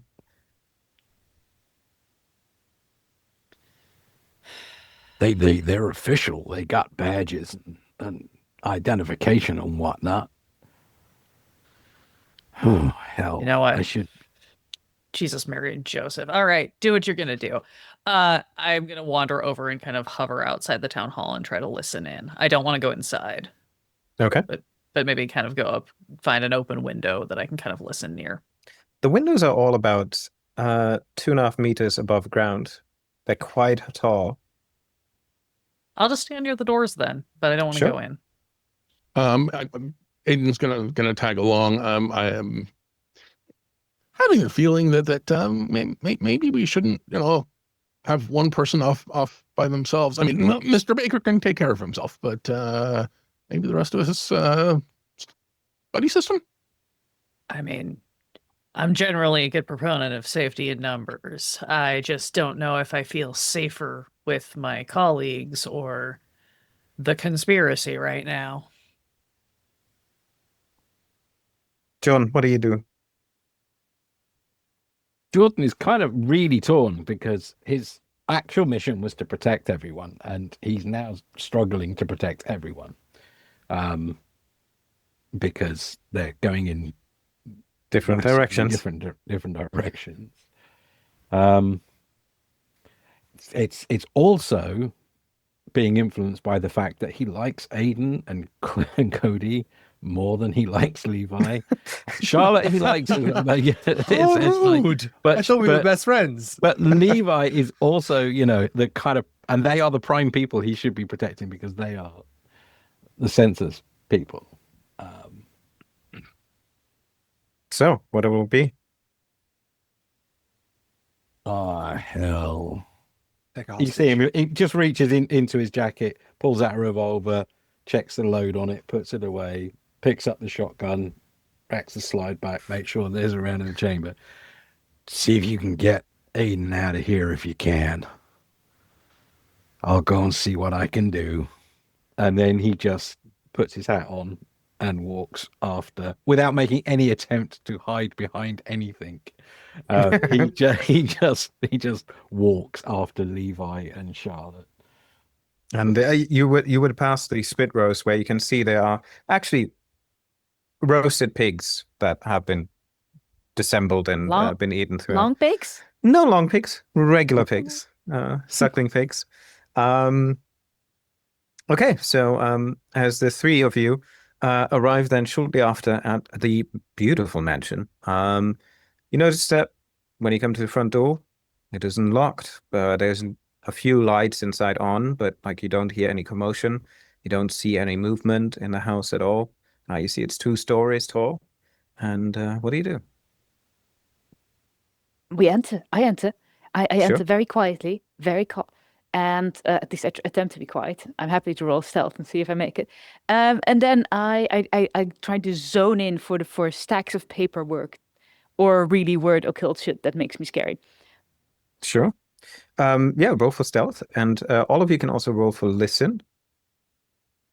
Can I also just have retconned one thing very, very slightly? As I was about to walk away, I would have thrown Cody a set of keys for the car. Oh, okay. Excellent. Oh, can I use 3 points of luck to make that a success? Please? Absolutely. I feel like 35 luck is too much at this point. Or you keep that, and Charlotte listens. I fail my stealth. And I but didn't do a I have a stealth hard roll. success on my listen. Oh. So Jordan has rolled a critical failure or fumble, which is fantastic. Again, the second time. Second time. This The is the guy with all the second guns. Second listen roll, specifically. I think when you approach, because you're a bit behind them, you see kind of figures moving inside, and then you hear floorboards moving, and what sounds to you like the trigger of or the cocking of a gun coming from the inside, while Charlotte just kind of walks around and finds the doctor's office with like secretaries. You open kind of file drawers, and the mechanical like click as it opens is kind of what happens. There's on the ground floor, there's on the left side of the building basically a waiting room, the doctor's office. Everything looks very classical to that. On the right side, there's a parlor, the kitchen, and a dining room. And there's a staircase right in front when you enter that leads up. So Charlotte, as you kind of move around, you suddenly hear a very faint noise of like a mechanical, like of an engine maybe even. And you're not sure where it's coming from, but if you lean a bit further down, it seems to come from underground, underneath you. Oh. This is where to keep the children. This is where the trapdoor. I try to push, I try to listen. And yeah, at that moment, Jordan, you just hear the cocking of a gun, and then suddenly one of the figures just like drops to the floor. I kick the door open and step in with the shotgun level. Sure. Levi, where would you be at that moment? I am absolutely next to Miss Rose. And as soon as she talks about trapdoors and the children, I am just fully, I think so wrapped in the narrative that we've created now that there's no going back. Fantastic. And yeah, Jordan, you jump in with the shotgun, readied, looking around, only to see on the ground Rose, and yeah, tapping the ground while Levi is next to her in the same fashion. What's the lighting like in here? There are few lamps lit in the waiting room and here and there, but like it's not super well lit. Is it the sort of lit where one might have to make a spot hidden check to make sure that he's got a proper idea of what's going on in the room, given that he was very suspicious because he thought he had a gun being cocked? You can do that indeed, yes.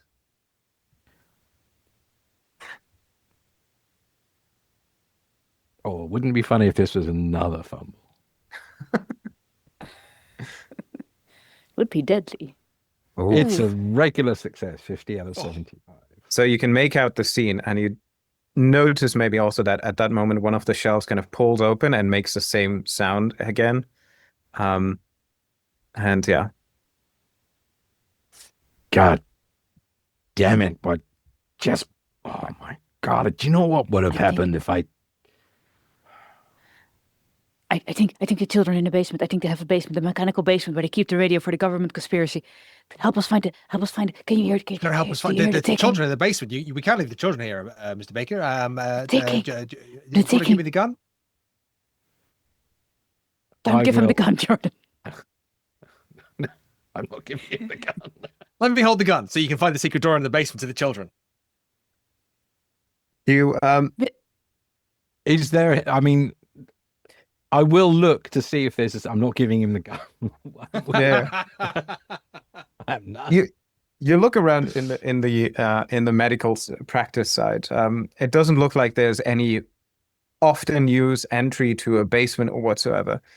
You come back to the front entrance and you can see the staircase leading up, but you do notice that the wall paneling, where beautiful picture frames and of nature and landscapes are hidden, there seems to be just enough of a slit in one of the panelings that may indicate there might be a trapdoor, a secret door. Look, we should not be here. Do you remember? It seems like a week ago, but it was probably just a day or so when I said to you it was a slippery slope.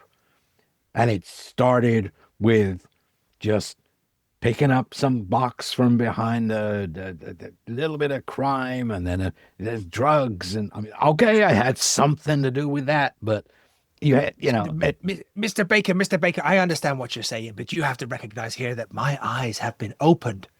My eyes have been opened. It's not just about the investigation powder that you gave me, and it's not just about the sips from the hip flask that Miss Rose gave me. This is about what is going on right now. And I am saying behind that picture, we are going to find all the answers that we've been looking for. Charlotte is feral, cocaine out raccoon trying to open that door.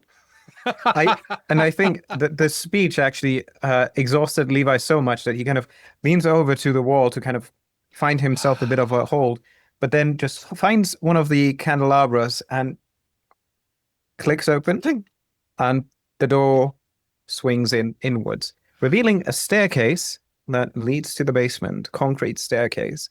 You can see that it kind of winds down halfway, and then there's a little bottom part where you can see a steel door. He tries to high-five Miss Rose, but completely misses.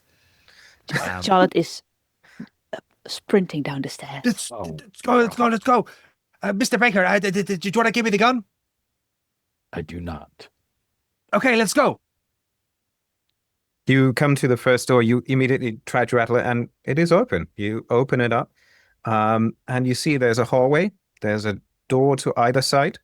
It looks like a steel door with like a little slit. And at the end of the hallway, there's another massive door, also metallic. You do hear what the sound is of a gramophone, maybe, from the right side of the doors. And from the left side, you hear the sound of a diesel engine or something. This is where they keep the real census files. That's the only reason this would all be here. It's a government conspiracy. This is where they keep the radio, but they also keep the children because they need them to cover up the government conspiracy to And the fill children have got village. the census files. I feel It's like fake people. a certain amount of responsibility for what is going on right now. Make your peace with it, Mr. Baker. Now give me one of the guns. Oh, Do not give him a... have you still got your gun, Charlotte? Yeah. I got it here in my purse. Okay, I swear. just keep it in the purse for now. Okay. Okay. I it's don't three really know doors. how to fire it. Are we each gonna take a door, or are we gonna want the go big through door. each door together, and then each door one by one? So Jordan pauses and he looks at the ground and then just looks up and says, "Why don't you make an executive decision?" Charlotte opens the door. Yes. Which Yes, door? Miss Rose. Which door are you opening? The one nearest to the stairs. Gramophone one. Right or left? Gramophone or engine? I think the gramophone because it's weird. Okay.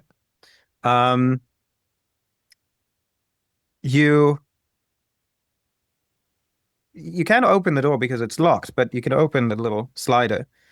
And as you open the slider, you look inside what looks like a recreation of a living room. There's a table, there's beds all around the walls, there's place setting, and on 3 out of 4 chairs sits a woman, a child, and another child, and they're sitting at the table. They kind of just look at each other. And they all, as you open the slit, they all turn their heads slowly to you and smile. Hello. What's your names? My name's Charlotte. Is my husband ready? Who's your husband? My husband, Gerald. Gerald, our Gerald? Gerald with our last name, Gerald? Gerald Bingham. No, we are Barlow. My husband is called Gerald Barlow. I give a physical description of our Gerald. That is my Gerald. And you are from? I'm from Little Creek. I was born here. Okay. Gerald is When- from. When were you born? He's here? from Little Creek. We've all born here. What? We are all part of the communion, because in darkness and devotion, we are the congregation of the Eldritch. We are the union of the tenebrous divine, and shall honor the balance and chaos. We'll quickly switch back to the others who are standing outside the church. I want to say town hall, and you start to hear a bit of commotion, and everything settles quietly, and you hear the voice of the pastor again. My beloved brothers and sisters, what a magnificent day we have had in celebration of our most blessed ones.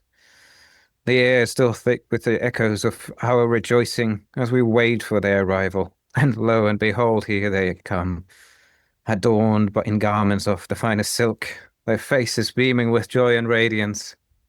Oh, how lovely they look. The blessed ones, with their eternal beauty, their smile shining like the sun, fill our hearts with wonders and awe. Their presence alone is enough to uplift us and inspire us. And we cannot help but feel humbled in their grace. They kind of come closer, you hear commotion. As they approach, we bow our heads in reverence, grateful for their benevolent presence among us. They are the embodiment of all that is good and pure, and their presence brings us hope and strength in times of darkness. With them we share the joys of our communion and the triumph of our collective endeavors. They remind us that we all are equal in the eyes of the divine, and that we must continue to strive for betterment of ourselves and those around us. May the blessed ones continue to bless us with their grace and guidance, and may we honor them with our unwavering devotion and dedication. Amen. Amen. You hear a bit of more commotion. They seem to kind of rearrange. You hear metallic sounds amongst them. Again, aloud in darkness and devotion, we're the congregation of the Eldritch. We are the union of the tenebrous divine, and shall honor their balance and chaos. There's a bit of other discussion, and then everything quiets down. Roll for listen, each of you.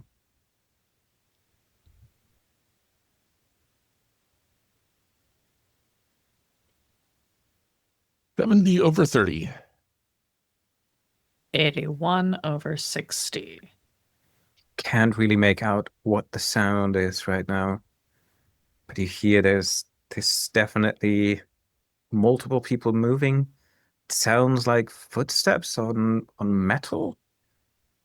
It echoes too. Can I Is push there the a roll? window we could peek in? If you do, like, help each Yeah, I was other gonna up say, to- could we do a boost? Yeah, Try to- absolutely. You do a boost, and do you want me to boost you, or do you want to boost me? is that really a question? You know, I just want to know who's gonna have to take the hit on whatever horror we see in there. That is true. My strength is 45. If that. Same. So, 6 of one, half dozen of the other. Boost each other. So who will be boosted? Happy to boost. I'll go. Kind of then. like the image of Aiden trying to find a safe place to place his hands to boost boost Cody up the window. Cody just climbs up him without any regard. Fantastic. So, Cody, what do you look into? Here's a massive town hall. The first thing you notice as you look from maybe in that picture from the left of the windows, you see above in the center of what looks to be a metallic podium or a grated podium. Above on the ceiling is a massive kind of glass window, a half dome. You can see just the remnants of the daylight kind of shining down, almost like as if they are the lights of ray are focused onto that platform and illuminate kind of the room. On the very far end to the left, at the end of the building, you see a massive wall that just basically looks like a disco ball. Hundreds and hundreds of little plaques are plastered among them. The whole wall is filled with them, and they're reflecting with a gentle kind of gust of wind. You see the whole congregation of townspeople standing there. In the center, on a raised plateau, are standing on the one corner, the father addressing the crowd up front. On the far end, you see Mr. Dunbar standing, and in the center, facing each other, are the 5 blessed ones in their wide shrouds of silk, and behind them there's a family member. You might have seen them throughout the day, and you see just that moment when Mr. Dunbar and Father Duncan kind of take a turn, and they look at each other as they just finish the Amen, and both nod, and Father kind of looks forward and says, "Once more, we thank you all for being the chosen one for us." The blessed turn to their family member and give them a kiss. They smile, they're all weeping, and then turn and face each other. They all kind of just gently shake hands or kiss each other. And then the father kind of just like looks at them, looks up into the dome, and you can see the light is getting dimmer and dimmer and dimmer. And he nods. At that moment, the loved ones, out of their sleeve, drop a knife, bring it quickly to their throats, slash. Blood spills against each other in the center. All of the loved ones step a few steps back on the edge of the podium.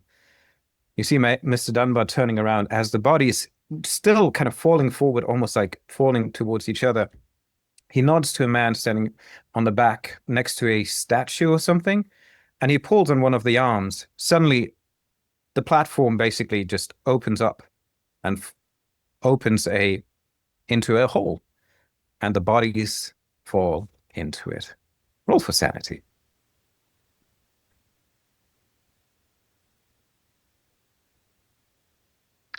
Look at that.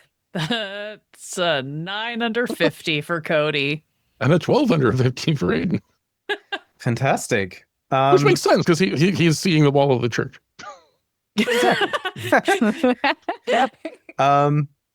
And how do you react to this?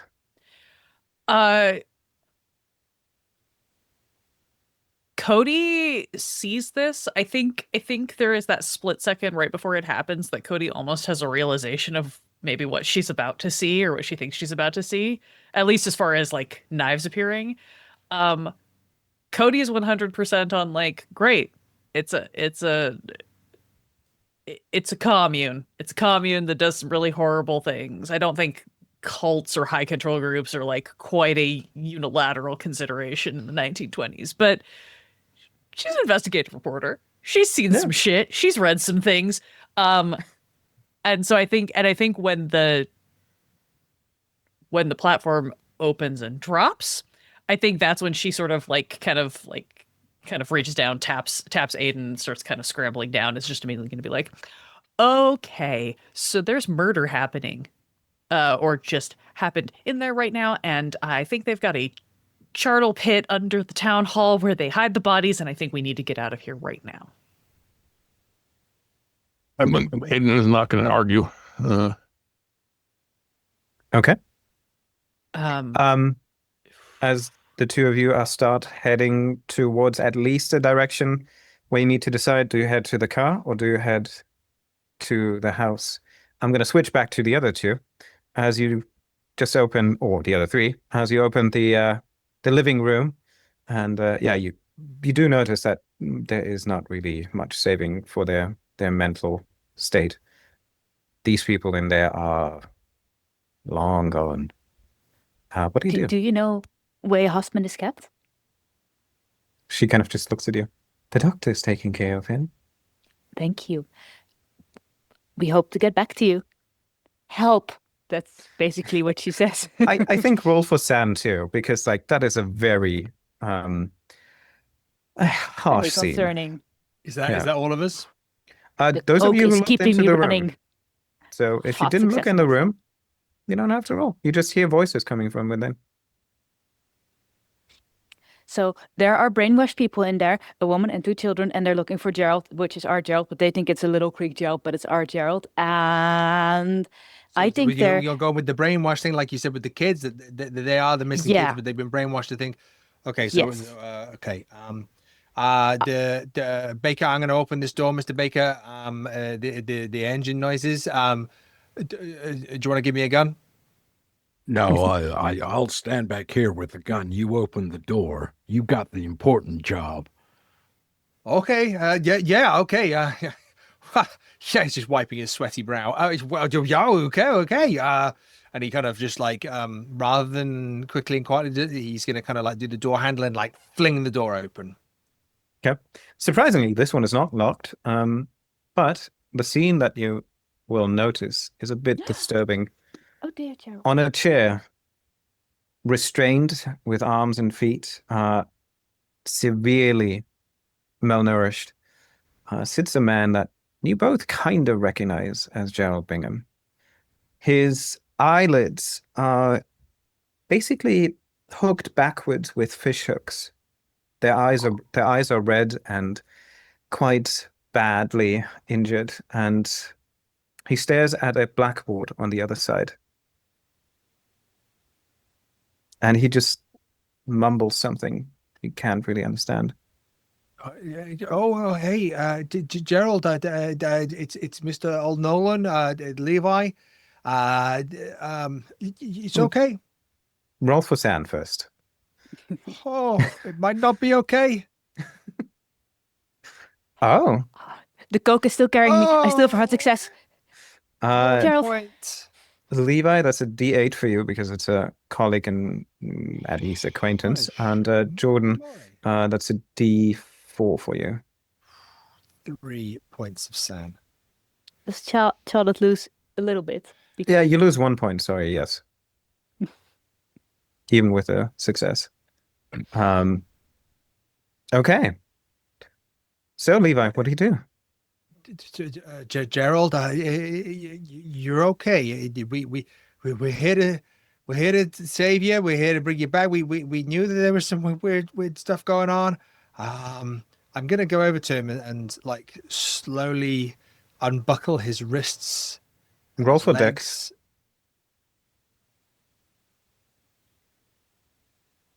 I want to see what's on the board. So you take off the wrist, but you take care that you do it slowly because you notice that when you pull off, they already started to do wound healing and they're festering basically underneath the wounds. And so when you pull it off, they're open wounds now. This poor man has. And yeah, you can open the restraints and you can get him free. He doesn't resist. He's like a puppet. Gerald, I'm gonna Miss Rose, do I take the fish hooks out of his I think maybe we can cut the strings off the fish hooks and then you can try, you're very nimble. Maybe you can try to take the fish hooks out of his eyes. I don't know. Can we? Are they? Are there any You could tools? take them out. Don't know. You could take them out. I'm There are some tools in the room as well. Just in case they're barbed, I just want to like flatten the barbs so they slide out easier. Is something Sure. Then trying to make sure that he doesn't stop looking at something? It's Yep. the pictures there, the woman and the kids. Is that who was next door? Is that Miss yep, Rose? that's the people next door. That's the one. That's their fake family. Gerald, these are not your real family. Gerald, we're gonna get your real family. I am Gerald Barlow. I love my wife Celeste. We've been married for 10 years and have 2 children, Katie 9, Bobby 2. I would do anything for them. I'm sorry that I make them sick. I will not leave them again. I love Little Creek. I was born here. I will die here. I trust the doctor. God, I knew it. I trust the doctor, and will take good what does that say?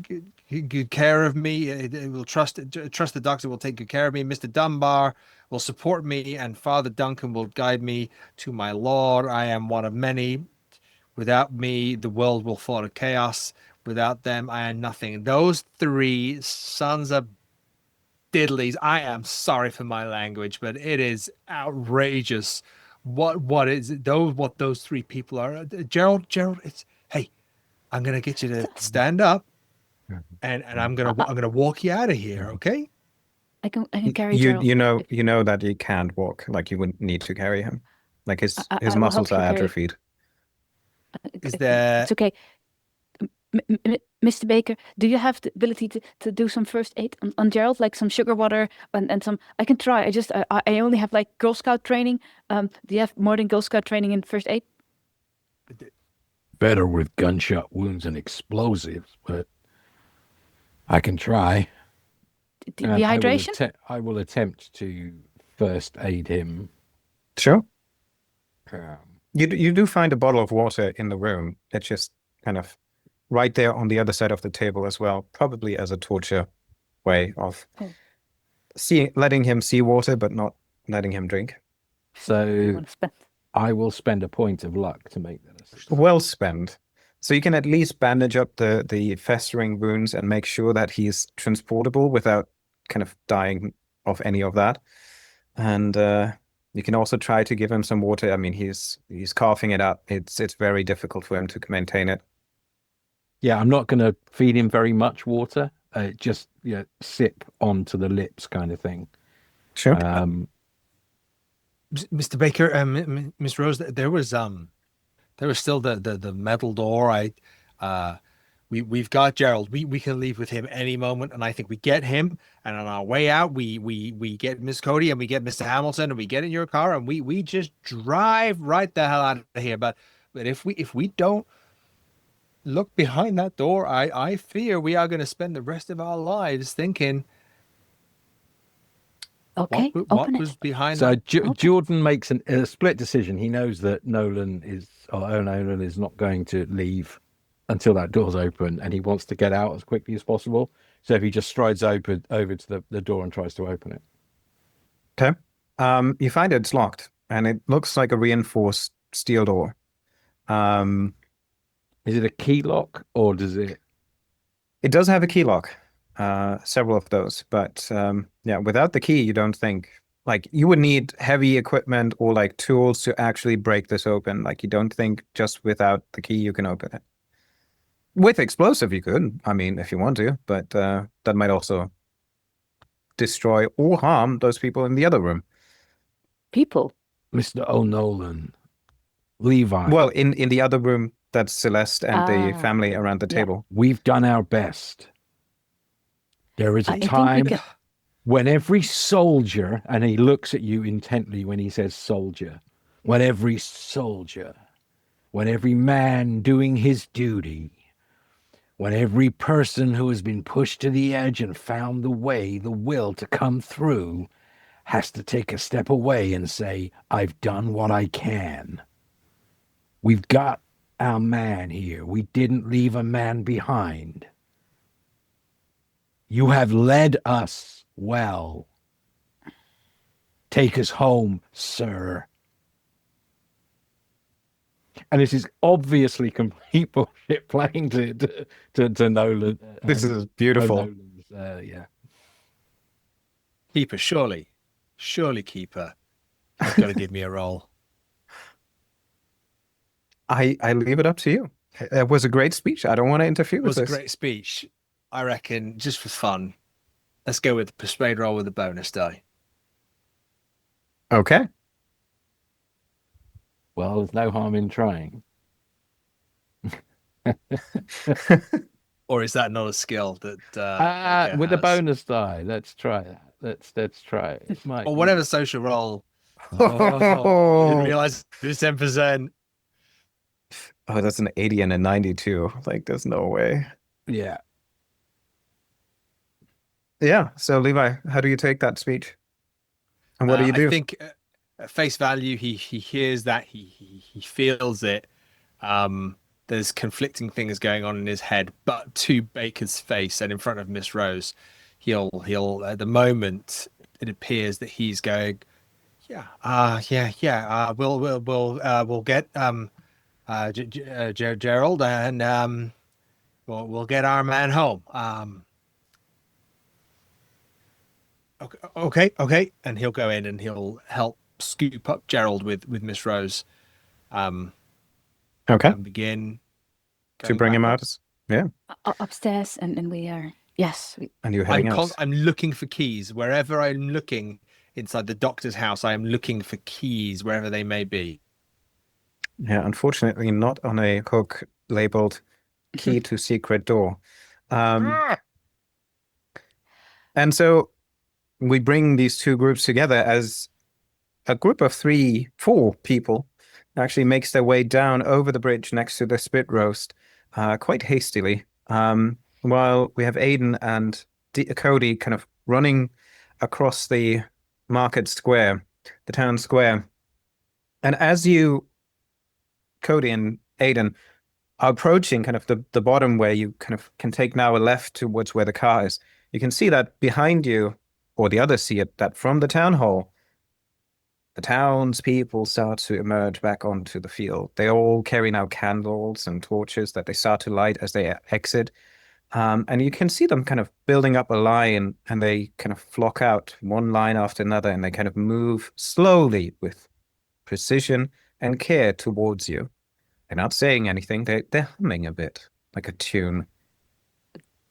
Gunning it, running with Gerald. I'm strong. I'll fireman carry Gerald, and I'll start booking it towards the car. Okay. So you're the first one to run off. Yes. Okay. Do you want a strength roll for me carrying Gerald? You can roll for strength and you can roll for dex, just to see how quickly you can actually run. Oh, Damn it. Do you want to spend luck? Yes, I spent my Y'all luck. gotta stop asking to make rolls. Every time you ask, it goes poorly. I'd like to make a gun roll, please. So you're good enough and your adrenaline kicks in that you actually do that. You pick up the feeble Gerald and you start run. The others, who goes next? Who runs after her? I think when I see them coming, I clock that there is a 4th person. I clock that someone is being carried, and specifically, when I see Miss Rose start running, I think Cody will like turn to Aiden, look and just like point, and will also take off running because Cody realizes that she's got the keys. Mm-hmm. Okay. Right behind Cody's next. Aiden, and then probably Levi, and then Jordan at the end, huh?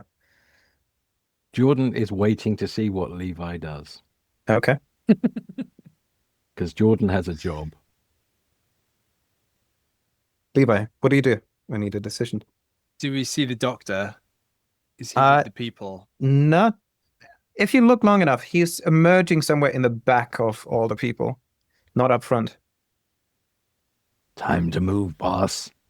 Yeah, I just Mr. Baker, he's gonna have the keys. He's gonna have the keys on him to that room, to that door. Do you not want to know what's going on here? Do you think you can leave here, Mr. Baker, and make peace with what's happened here without seeing what's down there?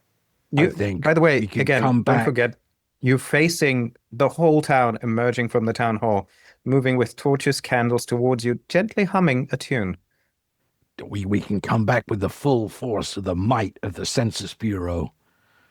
We can smash down upon them with the fury of God and find out what's going on. But we got to get out of here before we can come back.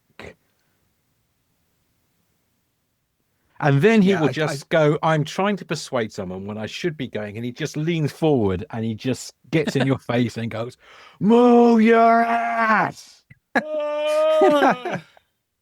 And he does. I don't think that needs a roll. Yeah, he does. He just goes, oh, okay. And then he like runs after Miss Rose. Fantastic. And Jordan will sort of lumber. But he's going to stay between everybody and anyone that's pursuing It Yeah, can possibly you're the have. last. So you will notice that the townspeople kind of start to move towards the end of the square, but then they start to turn to the right. So some of them are facing you still, but most of them are turning to the other side of the town. And Cody, you see up ahead of you, Charlotte holding Gerald for dear life, running down the street, passing the buildings that you saw before. And just as she passes the last building of town, maybe like another 50 yards or so, you see Charlotte kind of almost like with a quick glance looking behind you just to make sure. And in the next instant, she's gone. Just disappeared.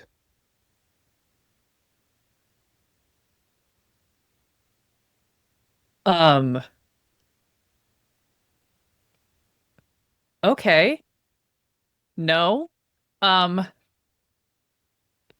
Cody's. I think that stops Cody short. I think Cody kind of trips over herself a little bit and stumbles and possibly tangles up with Aiden if he's still right behind her. And we'll turn just be like, did you see that? You did see that same thing. She was there, gone.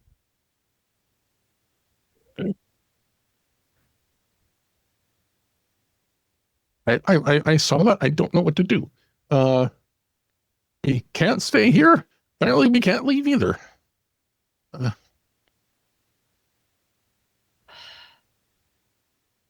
I mean, I can't stay here. I just witnessed a ritual murder, massacre, and I don't know who she was carrying, but was that Gerald?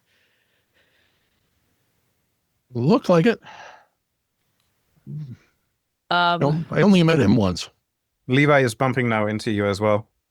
And No. Jordan slowly behind. Where did Miss Rose go? Where? That was Gerald. She disappeared. That was Gerald. You found Gerald. That was we found Gerald. He was strapped to a chair, and then he was malnourished. And they hooked his eyes open. They were making him brainwashed. He was learning about his new family, his wife, his They daughters. killed the chosen ones. They had a family of kids. What? The 5 people whose names got drawn earlier. We don't have time for this. We don't have time for this. Cody is going to. I have reasonably good navigation, and I know other people have been mapping things. I think Cody, instead of continuing down this kind of road that we were following, wants to kind of dart off-road through the houses. Still kind of get a head toward the edge of town, but wants to get off sort of the main drag so that there's more places to potentially hide. And so that we're not just standing here having this conversation, as I presume at this point I have noticed that townspeople are... They're slowly moving up. Slowly Not the moving. most masses, but you can see on the other side of the town, most of the people kind of gathering around and moving towards the other side of the town. Does it look like we can see that they're heading to a specific destination, or are they just spreading out? They're spreading pretty much to the same, to the opposite side of the street where you're heading. Literally on the opposite side of the street. Is it the opposite side of the street in the sense of if somebody ran off that way, but we're going to get bounced back in, they would come straight back in that way? Yep. Okay.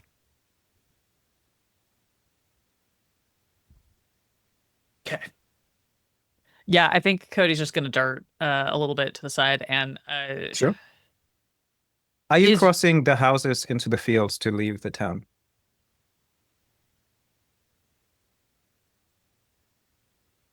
Levi does. He runs for it. Miss Rose! Bam, gone. The moment you kind of pass the last houses by 50 meters or so, gone. Cody's going to dart right up to like just before the point where Levi disappeared. And is going to kind of fumbling around in her satchel and is going to, with perfect form, pull that baseball out of her bag, cock back, and chuck it and see if it also disappears. Nope. Or if it passes through. It passes through. And then is going to turn and look at Aiden. Aiden Do we risk is it? just... Oh, one way to find out, and he's going to find out the only way he knows to find out. Yep. Gone. What are we waiting for? They disappeared the second they crossed the border of town. Did you not see? They were all ahead of me, and then they were gone. Aiden was just standing right next to me. The second we step over, and she sort of kind of draws a line with her Topher shoe, we don't know what happens. He's just breathing heavily, and his breathing is just starting to come back. Well, shit. Excuse my language. No, that's exactly what I was thinking. Do we gotta go that way, or we gotta go that way. I You just see saw, townspeople in the streets kind of ascending now towards you. I just saw 5 people get killed. Seemingly willingly. He reaches into his jacket and he pulls out his revolver and he hands it to you. I'll take it.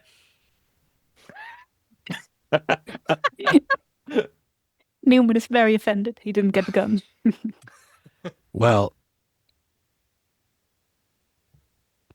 your choice. I'm not paid to make decisions.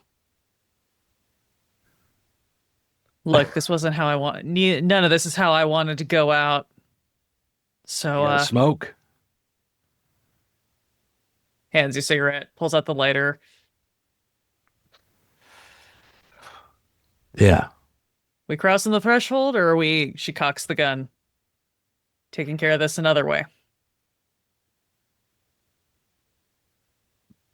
Figure I'm going to go out the way that I've always been around. I don't want to disappear. Fair enough. Here's a couple of reloads. Cody's gonna So you turn stand your ground? We're gonna stand our ground, I think. Yeah. Okay. The other 3, please all roll for sanity.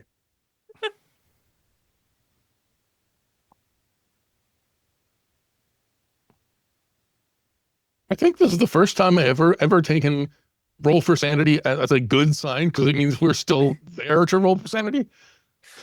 Those of you who Charlotte. succeed, Oh, Aiden. it's a D4, and those who fail, it's a D8. So I failed with a 62 over 45. A D8. I have a hard success. And the Oh, 2 moment, points. literally, the moment you guys disappear as you cross the threshold, you are blown through what seems like the universe. Stars explode, universes move, twist, expand, contract for a brief second, and in a blink of an eye, not even, you come back to and you stand on the other side of town, facing the town again, now with the assortment of townspeople standing in a half dome around you, expecting your return. And with a bright smile, the people kind of start to separate. And from the center comes the doctor with a smile on his face as well, and says, with the very calm words, "Welcome to Little Creek." I'm shooting to shoot the doctor in the head. I can't shoot for shit, but I've done a lot to burn.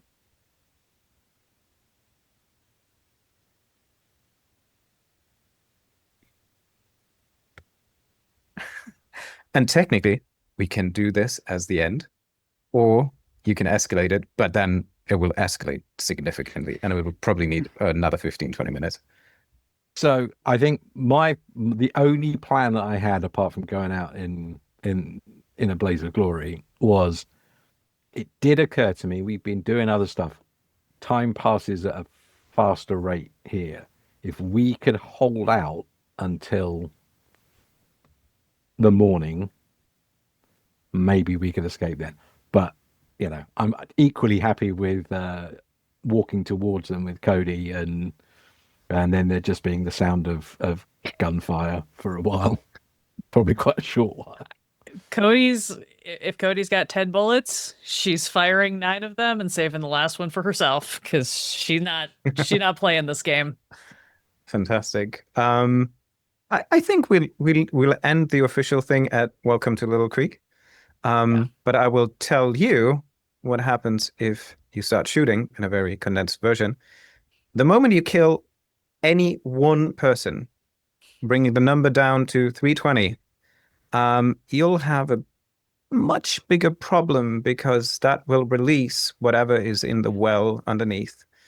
And with the wards active, that thing will now start to shred and tear its way to freedom and will destroy the whole fucking town. And that's why they're very pacifistic and not active, and they will not attack you. They will try to calm you down, to reason with you, anything to not become violent. And yeah. Oh, did they back the wrong horse? But yeah, so this is Welcome to Little Creek. That was hypothetically, Yeah. wouldn't we be able to kill 3 people? Because there are now 3 more. They're not 3 more. They killed They're the 5 same and amount. we are 5. Yeah, and Gerald was Okay. already Yes, here. yes, so yes, Gerald's yes, already yes. killed Yeah. one Everybody is person. already- Good accounting Okay. rule though. Yeah. That's why my that math. accounting is 15. As a Census Bureau agent, I can tell you right now, there's 321 people in this town.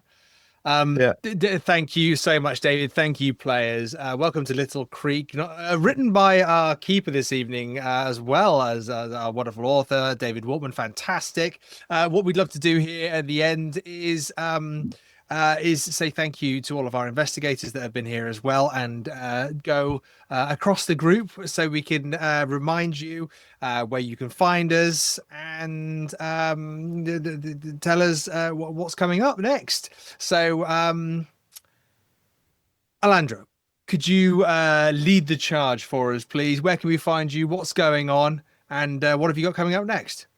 Certainly. My name is Alandra Hileman, aka Lady Bedivere. I am a producer and regular cast member and GM over on Quests and Chaos, where in October I will be running whatever our spooky season game is. It hasn't fully been decided yet, but we'll be doing that soon. And I'm just generally about. You can also catch me sometimes on Meme of the Month over on Majestic Goose Network, increasingly frequently here on Miskatonic Playhouse, which is a delight. And I have a couple of other projects in the works, which you can find out about if you follow me on socials. I am at Lady Bedivere everywhere. I am also happy to play or GM for the low cost of contact me. So I have a lot of free time suddenly. So it's always a pleasure being here and playing with you, though. Awesome. Thank you. And you take us next, please. Yeah, so I'm Anthony Lee-Dudley. I am a cast regular on Grizzly Peaks Radio, where currently you can hear me running through Two-Headed Serpent playing Laszlo Kane.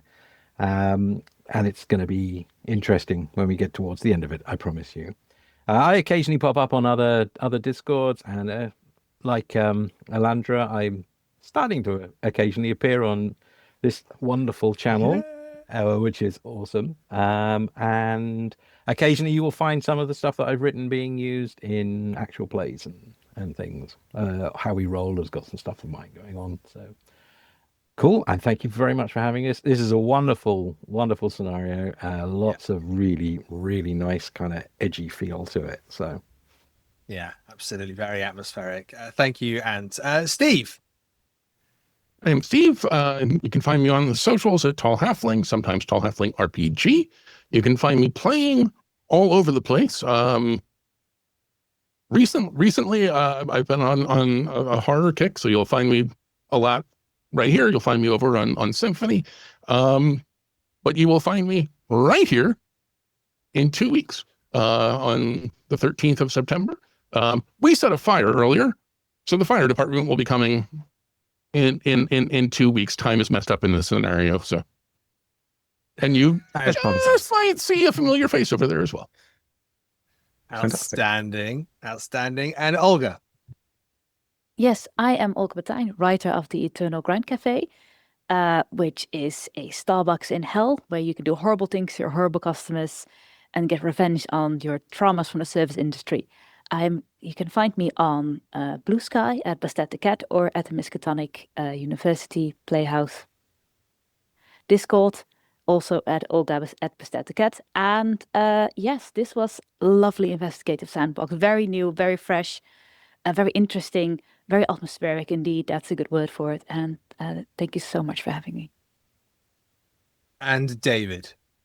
Hi, yeah, I'm David, the riddled mind behind all of this. Yeah, thank you very much for playing. You were a fantastic group, and it was enjoyable to see you enjoy the beautiful town that is absolutely not creepy at all, unless you dig too much. You can find me over at the Illusion Horror and Con. And speaking of next project, we have in 95 days the Illusion Horror and Con 2025 coming up with panels and discussions and games, obviously, which I think the Miskatonic Playhouse people will also be represented in one or the other form. So otherwise, you can find me on the Illusion Horror Con server. You can find me on Miskatonic Playhouse, pretty much on every Discord server. And just say hi. And if you have questions, please let me know. Excellent. And much like David, I'm T.A. Newman. I'm the host of the Miskatonic Playhouse. You will find me on pretty much most of the horror TTRPG Discord servers. You can find me at T.A. Newman or Miskatonic Playhouse on all the socials. I'm a Gold Award writer for the Miskatonic repository, and in the very near future, I say very near future, in the future, we have the Miskatonic Repository Convention, which is an online digital convention that's coming out. I'm also lucky enough to be the chair for the convention, leading the Shoggoths in planning and organizing that, of which it is beginning to be very exciting. Lots of new opportunities and changes, and some wonderful live games that people can join in and watch. So check us out. It's an online convention, so on Discord and Facebook, check out the Miskatonic Repository Convention. And on that note, we shall leave you until the curtains rise again. Bye all.